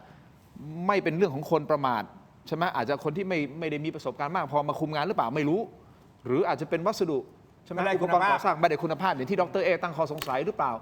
ก็ไม่รู้ครับถูกต้องไหมฮะอันเนี้ยผมถึงบอกว่ามันเกี่ยวข้องกับการเมืองอยากให้ผู้ชมโหวตกันเข้ามาหน่อยนะครับโหวตกันเข้ามาหน่อยว่าคุณคิดว่าเครนถล่มครั้งนี้มีผลต่อความน่าเชื่อถือของรัฐบาลหรือไม่นะครับเดี๋ยวจะมาฟังผลกันนะฮะคุณผู้ชมครับแต่ผมขออนุญาตฮะอาจารย์ศักดาครับขออนุญาตครับอาจารย์เทพไทยไข่กระดกครับพูดซะเจ็บคอเลยต้อง กระดกจริงหรือเปล่าคุณรู้เหรอ ไม่รู้ก็คุณมาจะพูดกับผมเดี๋ยวหมิ่นประมาทนะผมขอกระชับสั้นๆนิดหนึ่งว่ากระชับอะไรอีกต่อการให้สัมภาษณ์ของท่านนายกสำหรับเหตุการณ์เนี้ยวันนี้กับวันนี้ในกรณีที่เคนถล่มลงมาแล้วก็เส้นถนนพระราม2เนี่ยมันสะท้อนวุฒิภาวะของท่านนายกนะในการให้สัมภาษณ์ข้อ2เนี่ยมันสะท้อนว่าการเมืองกับผลประโยชน์เนี่ยมันใกล้ชิดกันยังไงทุกถ้อยคำของท่านนายกประชาชนจะถอดรหัสได้และข้อ3เนี่ยสะท้อนกลิ่นของท่านนายกว่าท่านนายกเนี่ยมีกลิ่นในการแก้ไขปัญหาที่จะเกิดขึ้นในเรื่องของภัยพิบัติธรรมชาติอุบัติเหตุของประเทศแค่ไหนครับนายกอนุทินถูกครับเราอย่าไปเจาะที่เพื่อเป็นไก่หรือเปล่าไม่กึนกึนเนี่ยเป็ดกับไก่นะใช่ปะอันนี้ก็บอกคุณนายกอนุทินมีกึนหรือเปล่าไอ้ผมเนี่ยประเภทตรงไปตรงมาแบบว่าผมชั้นเดียวอ่ะคุณมีไหมมีกึนมีผมไม่มีกึนนี่เพราะไอ้ถามแบบผมเนี่ยมันไม่โดนฟ้องแต่คุณไปจี้แบบคุณเนี่ยมันเขาก็เลยสงสัยเอาอย่างนี้พูดคุยกันมานานขอบคุณนะครับเม็ดอมซิงค์พลัสผลิตภัณฑ์ไมบาซินจากเกรเตอร์ฟาร์มามี3สูตรที่มีคุณประโยชน์จากวิตามินหลากหลายชนิดนะครับเม็ดอมซิงค์พลัสวิตามินซีและโคคิวเทนกลิ่นองุ่นมะนาวเม็ดอมซิงค์พลัสลูทีนและบิลเบอรี่กลิ่นแบล็คเคอร์เรนต์เม็ดอมซิงค์พลัสเบต้ากลูแคนกลิ่นสตรอเบอรี่นะครับซิงค์มีส่วนช่วยในการทำหน้าที่ของระบบภูมิคุ้มกันและกระบวนการต่อต้านอนุมูลอิสระถ้าเจ็บคอไอหรืออยากเสริมภูมิคุ้มกันนะครับเลือกไมบาซินจากเกรเตอร์ฟาร์มาหาซื้อได้ที่ร้านสะดวกซื้อซุปเปอร์มาร์เก็ตและร้านขายยาทั่วประเทศไมบาซินจากเกรเตอร์ฟาร์มาก้าวสู่60 ปีอย่างมั่นคงและยั่งยืนนะครับขอบคุณมากๆนะครับไมบาซินที่อยู่เคียงข้างถกไม่เถียงตลอดมาเลยนะครับขอบคุณจริงๆครับจากใจของเราหลังจากที่อมเสร็จแล้วนะครับทั้ง2ท่านฮะเราดมเพื่อผ่อนคลายความเครียดของดีนะครับอมแล้วดมเหรออมด้วยถ้าดมแล้วอมได้ไหมได้ฮะแล้วแต่เลือกเอาแล้วครับแต่อันนี้ของดีครับอันนี้คือยาดมสมุนไพรตามังกรทองนะครับคือผมเนี่ยดมแล้วต้องอมโอเคไม่อมแล้วดมนะโอเคแล้วแต่อันเนี้ยดมอันนี้คือยาดมสมุนไพรตามังกรอันนี้สีเหลืองหรือเปล่าอันนี้คือกระปุกสีน้ำเงินมันมีสีอื่นอีกไหมมันน้ำเงินกับเหลืองไม่มีสีส้มไม่มีส้มมันอยู่ที่ตัวคุณอยู่แล้วคุณจะไปเอาอะไรอีกอ่ะ ผมขอขอบคุณครับยาดมสมุนไพรตามมังกรทองนะครับซึ่งอันนี้เป็นสูตรดั้งเดิมนะฮะกระปุกสีน้ำเงินกับฉลากสีเหลืองนะครับแต่เขายังมีสูตรดอกไม้หอมนะครับที่ได้รับรางวัลพรีเมียม Herbal Products ผลิตภัณฑ์สมุนไพรคุณภาพจากกรมการแพทย์แผนไทยและการแพทย์ทางเลือกครับบรรเทาการวิงเวียนศีรษะนะฮะหอมเย็นชื่นใจจากอ้วยอันโอสถนะฮะขอบคุณมากๆเลยนะครับอ้วยอันโอสถฮะที่อยู่เคียงข้างถกไม่เถียงนะครับขอบคุณมากๆเลยนะครับผมขออนุญาตต่อกันที่เครื่องใช้ไฟฟ้าขนาดเล็กนะฮะที่ตอบโจทย์ทุกการใช้งานก็คือ Seagull Electric คุณผู้ชมครับใช้งานง่ายนะครับใน3ขั้นตอนนะครับทำได้หลากหลายเมนูเครื่องทำน้ำเต้าหู้ Easy Life มาพร้อม8โปรแกรมอัตโนมัติเพื่อเครื่องดื่มธัญพืชสดใหม่สะอาดเข้มข้นในแบบคุณ Seagull Electric เครื่องใช้ไฟฟ้าขนาดเล็กที่ตอบโจทย์ทุกการใช้งานขอบคุณมากๆนะครับและ Seagull Electric นะฮะก็มีเครื่องบดสับอาหารแบบไร้สาย Mini Food Chopper นี่นะฮะนี่ก็มอบให้นะครับเป็นแบบไร้สายนะครับขอบคุณครับท่านครับขอบคุณครับท่านครับขอบคุณมากๆเลยนะครับ Seagull Electric นะครับมาต่อกันที่ยาธาตุน้ำขาวครับยาธาตุน้ำขาว49 บาทฝาสีฟ้าตราห่านคู่นะครับมาตรฐานสากลหาซื้อง่ายครับตามร้านขายยาแผนปัจจุบันทั่วไปราคาเพียง49 บาทผมขอบอกคุณผู้ชมเลยนะครับว่านี่คือราคาที่เข้าถึงง่ายจาก HK Pharmaceutical นะครับผมบอกนะมาตรฐานสากลจริงๆนะครับ49 บาทเท่านั้นนะครับแก้ท้องอืดท้องเฟ้อรักษาลำไส้อักเสบนะครับฆ่าเชื้อโรคในลำไส้ด้วยนะครับยาธาตุน้ำขาว49 บาทฝาสีฟ้าตราห่านคู่นะครับมาตรฐานสากลรับประกันได้ครับจาก HK Pharmaceutical นะครับไปตรวจสอบได้มีอย.มีทุกอย่างถูกต้องตามกฎหมายเพียง49 บาทเข้าถึงง่ายมากๆเลยนะครับขอบคุณนะครับห่านคู่ที่อยู่เคียงข้างถกไม่เถียงนะครับวันนี้พบกับนวัตกรรมใหม่ครับนี่ฮะ BrainTech Chai Screen ครับเป็นจอเสริมสุดล้ำที่สามารถทำงานพร้อมกันได้ถึง4 หน้าจอในเวลาเดียวกันครับด้วยความคมชัดระดับ Full HD นะฮะมีการเชื่อมต่อที่ง่ายมากๆครับเพียงเสียบสาย USB Type C ครับก็พร้อมใช้งานทันทีและน้ำหนักเบาด้วยนะฮะพกพาสะดวกครับกดเข้าไปที่หน้า Facebook ของเรานะฮะ Tero Digital นะครับถ้าคุณสั่งซื้ออย่าลืมนะฮะใส่โค้ดด้วย Let's Play AI นะครับรับส่วนลดทันที 2,000 บาทมี 2 ขนาดที่เลือกด้วยกันนี่ขนาดเล็กคือ14 นิ้วขนาดใหญ่คือ16 นิ้วนะครับนี่คือนวัตกรรมใหม่ครับเสียบปุ๊บ4 จอใช้งานเหมือนที่โชว์อยู่ในรายการตอนนี้ครับคุณผู้ชมนี่ฮะนี่อันนี้คือ1 หน้าจอ 2 หน้าจอ 3 หน้าจอทางนี้นะครับของคุณเทพไทยแล้วก็4 หน้าจอก็คือโน้ตบุ๊กของผมเองตรงนี้เสียบเข้ามา4 หน้าจอพร้อมทำงานได้นะครับเวลาเมาส์มอยเวลาดูหนังเวลาจะแชทเชิดหรือสายเกมเนี่ยโอ้โหมันมากๆเลยนะครับคุณผู้ชมลองดูฮะ BrainTech Chai Screen นะครับต่อกันที่บริษัทสะดวกสะอาดปลอดภัยจำกัดครับอันนี้นะฮะมอบให้ท่านครับคุณศักดาขอบคุณมากนะครับอาจารย์ศักดาอาจารย์เทพไทยนี่ฮะคุณผู้ชมครับบริษัทสะดวกสะอาดปลอดภัยจำกัดคือผู้ผลิตผงซักฟอกแบรนด์ไทยแท้นะครับที่อยู่เบื้องหลังสินค้าคุณภาพมากมายในร้านค้าชั้นนำมากมายด้วยนะครับไม่ว่าจะเป็นแบรนด์คุ้มค่าแบรนด์ Clean Action ของ 7-Eleven และ Lotus นะฮะแบรนด์แชมป์ของ CJ Express แบรนด์ Clean D ของ Big C นะครับและยังมีก้อนดับกลิ่นโถปัสสาวะชายแบรนด์ Apps นะที่ดีไซน์สวยห้องน้ำหอมด้วยนะครับสนใจสั่งซื้อหรืออยากผลิตผงซักฟอกในแบรนด์ของตัวเองติดต่อได้ทุกช่องทางที่ชื่อว่า Thai Detergent นะครับเดี๋ยวจะมี QR Code หน้าจอตรงนี้ขึ้นมาคุณผู้ชมสามารถสแกนและพูดคุยกับเราได้นะครับถ้าคุณสนใจสั่งซื้อนะฮะนี่เข้ามาได้เลยนะครับนี่ครับ Thai Detergent จบไปยังอ่ะมีอีกไหมมีเดี๋ยวจะได้เอาปิกอัพมาทุกใส่ของกลับบ้านไปเลยขออนุญาตนิดนึงคุณผู้ชมสแกน QR Code หน้าจอเช่นเดียวกันนี่คือเสื้อถกไม่เถียงรุ่นประวัติศาสตร์ครับรุ่นประวัติศาสตร์ครับตามล่าหาถิ่นสแกน QR Code เข้ามาครับ5 ปีครับเทโรดิจิทัลของเราผลิตรายการถกไม่เถียงมา5 ปีนะครับ The Discussion ด้านหลังเป็นอย่างนี้นะครับเมื่อสักครู่นี้คือด้านหน้านี่คือรุ่นประวัติศาสตร์นะครับตั้งแต่ปี 2021 นะครับ Next Chapter นะฮะเรามาอยู่ที่ช่องวัน31แล้วนะครับนี่เป็นประวัติศาสตร์หน้าใหม่ของเราที่เราจะเดินไปในอนาคตฮะเสื้อตัวนี้ท่านสามารถที่จะเป็นเจ้าของได้นะดีเหลือเกินสแกน QR Code เข้ามาโอเคไหมฮะครบถ้วนสมบูรณ์ไหมครับทีมงานเรามีอะไรขาดตกบกพร่องไหมฮะเอาเป็นว่ามันมีประเด็นเรื่องของการออกวีซ่าผมว่าไว้โอกาสหน้าที่จะมาพูดคุยดีกว่าวันนี้เราขอประมาณนี้ก่อนเพียงแต่อยากให้ทุกท่านได้รับทราบว่าเหตุการณ์ที่มันเกิดขึ้นมันไม่ควรจะเกิดขึ้นเลยนะครับเครนถล่มเนี่ย2 วันติดแล้วก็เป็นกำลังใจให้กับผู้ที่ได้รับบาดเจ็บขอให้หายไวๆนะฮะแล้วก็ส่งกำลังใจให้กับครอบครัวผู้สูญเสียทั้งหมดเลยนะครับกับเหตุการณ์ที่มันไม่ควรจะเกิดขึ้นเลยแม้แต่นิดเดียวสุดท้ายต้องหาคนทำผิดคนรับผิดชอบตรงนี้มาให้ได้คุณผู้ชมมาให้ได้แล้ววันที่8 กุมภาพันธ์ ต่อให้เราเถียงกันไปเถียงกันมาถกกันไปถกกันมาสุดท้ายอยู่ที่คุณผู้ชมการในวันที่ 8 กุมภาพันธ์ยังไงฮะมีอะไรเพิ่มเติมอ๋อใช่พอดีจะให้ดูเหตุการณ์เครนถล่มแล้วมันจะลิงก์ไปตรงนี้ด้วยนะครับคุณผู้ชมขออภัยเกือบลืมไปเลย ก็คือเหตุการณ์ที่มันเกี่ยวข้องกับบริษัทผู้รับเหมาที่เกิดเหตุย้อนประวัติให้คุณผู้ชมได้เห็นนิดนึงนะครับเพราะผมบอกแล้วมันเกี่ยวข้องกับการเมืองใช่ไหมไปดูครับย้อนประวัติกันหน่อยฮะคุณผู้ชมมาดูฮะปี 2560 นะครับ 28 เมษายนโครงการรถไฟฟ้าสายสีแดงช่วงบางซื่อรังสิตนะครับอุปกรณ์ยกแท่นปูนร่วงทับคนงานเสียชีวิตทั้งหมด 3 คนด้วยกันนะครับช่วงปี 2564 ถึง 67 นะฮะหลายเหตุการณ์นะคุณผู้ชมครับหลายเหตุการณ์นะครับแต่มีช่วงหนึ่งที่เป็นเหตุการณ์ใหญ่ใช่ไหมมันโครงการทางยกระดับพระราม 2 ใช่ไหมอาคารปูนโครงเหล็กหล่นฮะและยังมีอื่นๆอีกนะครับทั้งหมดเนี่ยมีคนเสียชีวิตในช่วงนี้ 8 รายนะครับวันที่ 15 มีนาคม 2568 โครงการทางพิเศษพระราม 3 ดาวคะนองวงแหวงรอบนอกนะครับอุปกรณ์ยกแท่นปูนร่วงทับคนงานนะเสียชีวิต 6 รายบาดเจ็บทั้งหมด 30 รายนะครับมีอีกไหมฮะมีอีกนะฮะต่อนะฮะคุณผู้ชม 28 มีนาคมครับโครงการอาคารสตง.อันนี้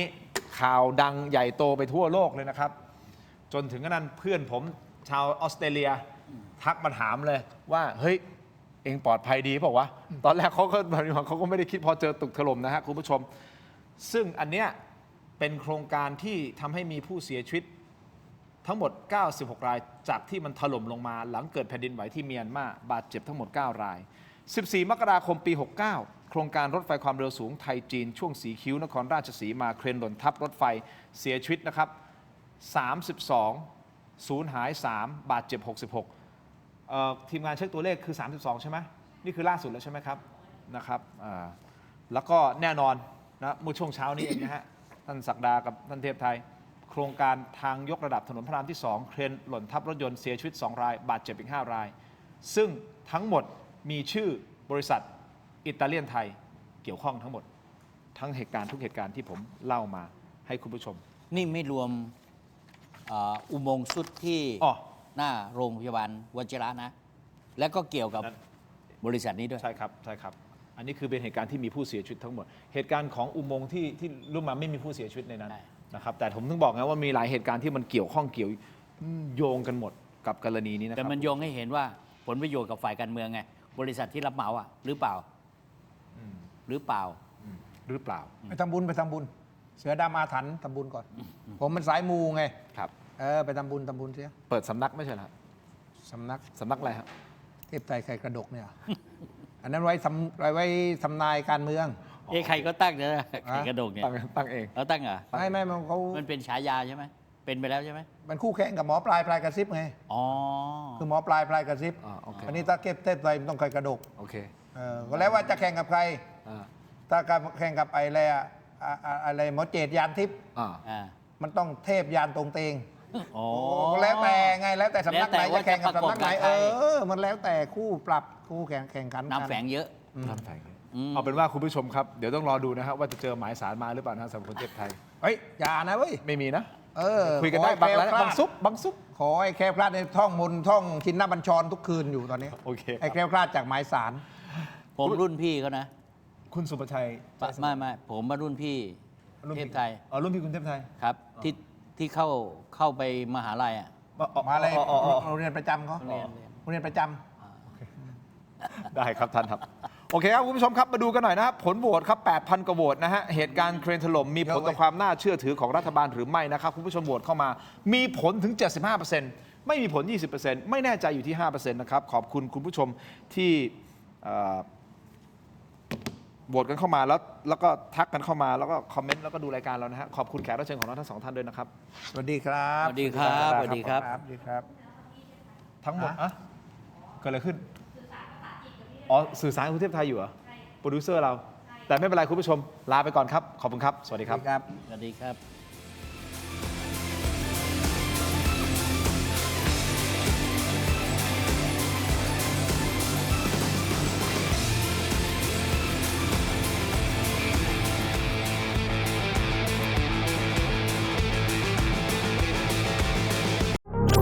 ดีขนาดนี้อย่ารอช้า สายเกม สายลงทุน สาย AI สายเทคต้องไม่พลาด ลดราคาพิเศษให้ทันที 2,000 บาท BrainTech Tri Screen จอเสริมอัจฉริยะ เปลี่ยนโน้ตบุ๊กธรรมดาให้ทำงานพร้อมกันได้ถึง 4 จอ ดีไซน์พับเก็บง่าย พกพาสะดวก มี 2 รุ่นให้เลือก 17,900 บาทสำหรับรุ่น 14 นิ้ว และ 19,900 บาทสำหรับรุ่น 16 นิ้ว สั่งซื้อออนไลน์ได้แล้ววันนี้เพียงค้น BrainTech Tri Screen หรือ Advice ทุกสาขาทั่วประเทศ BrainTech Tri Screen where thinking meets technology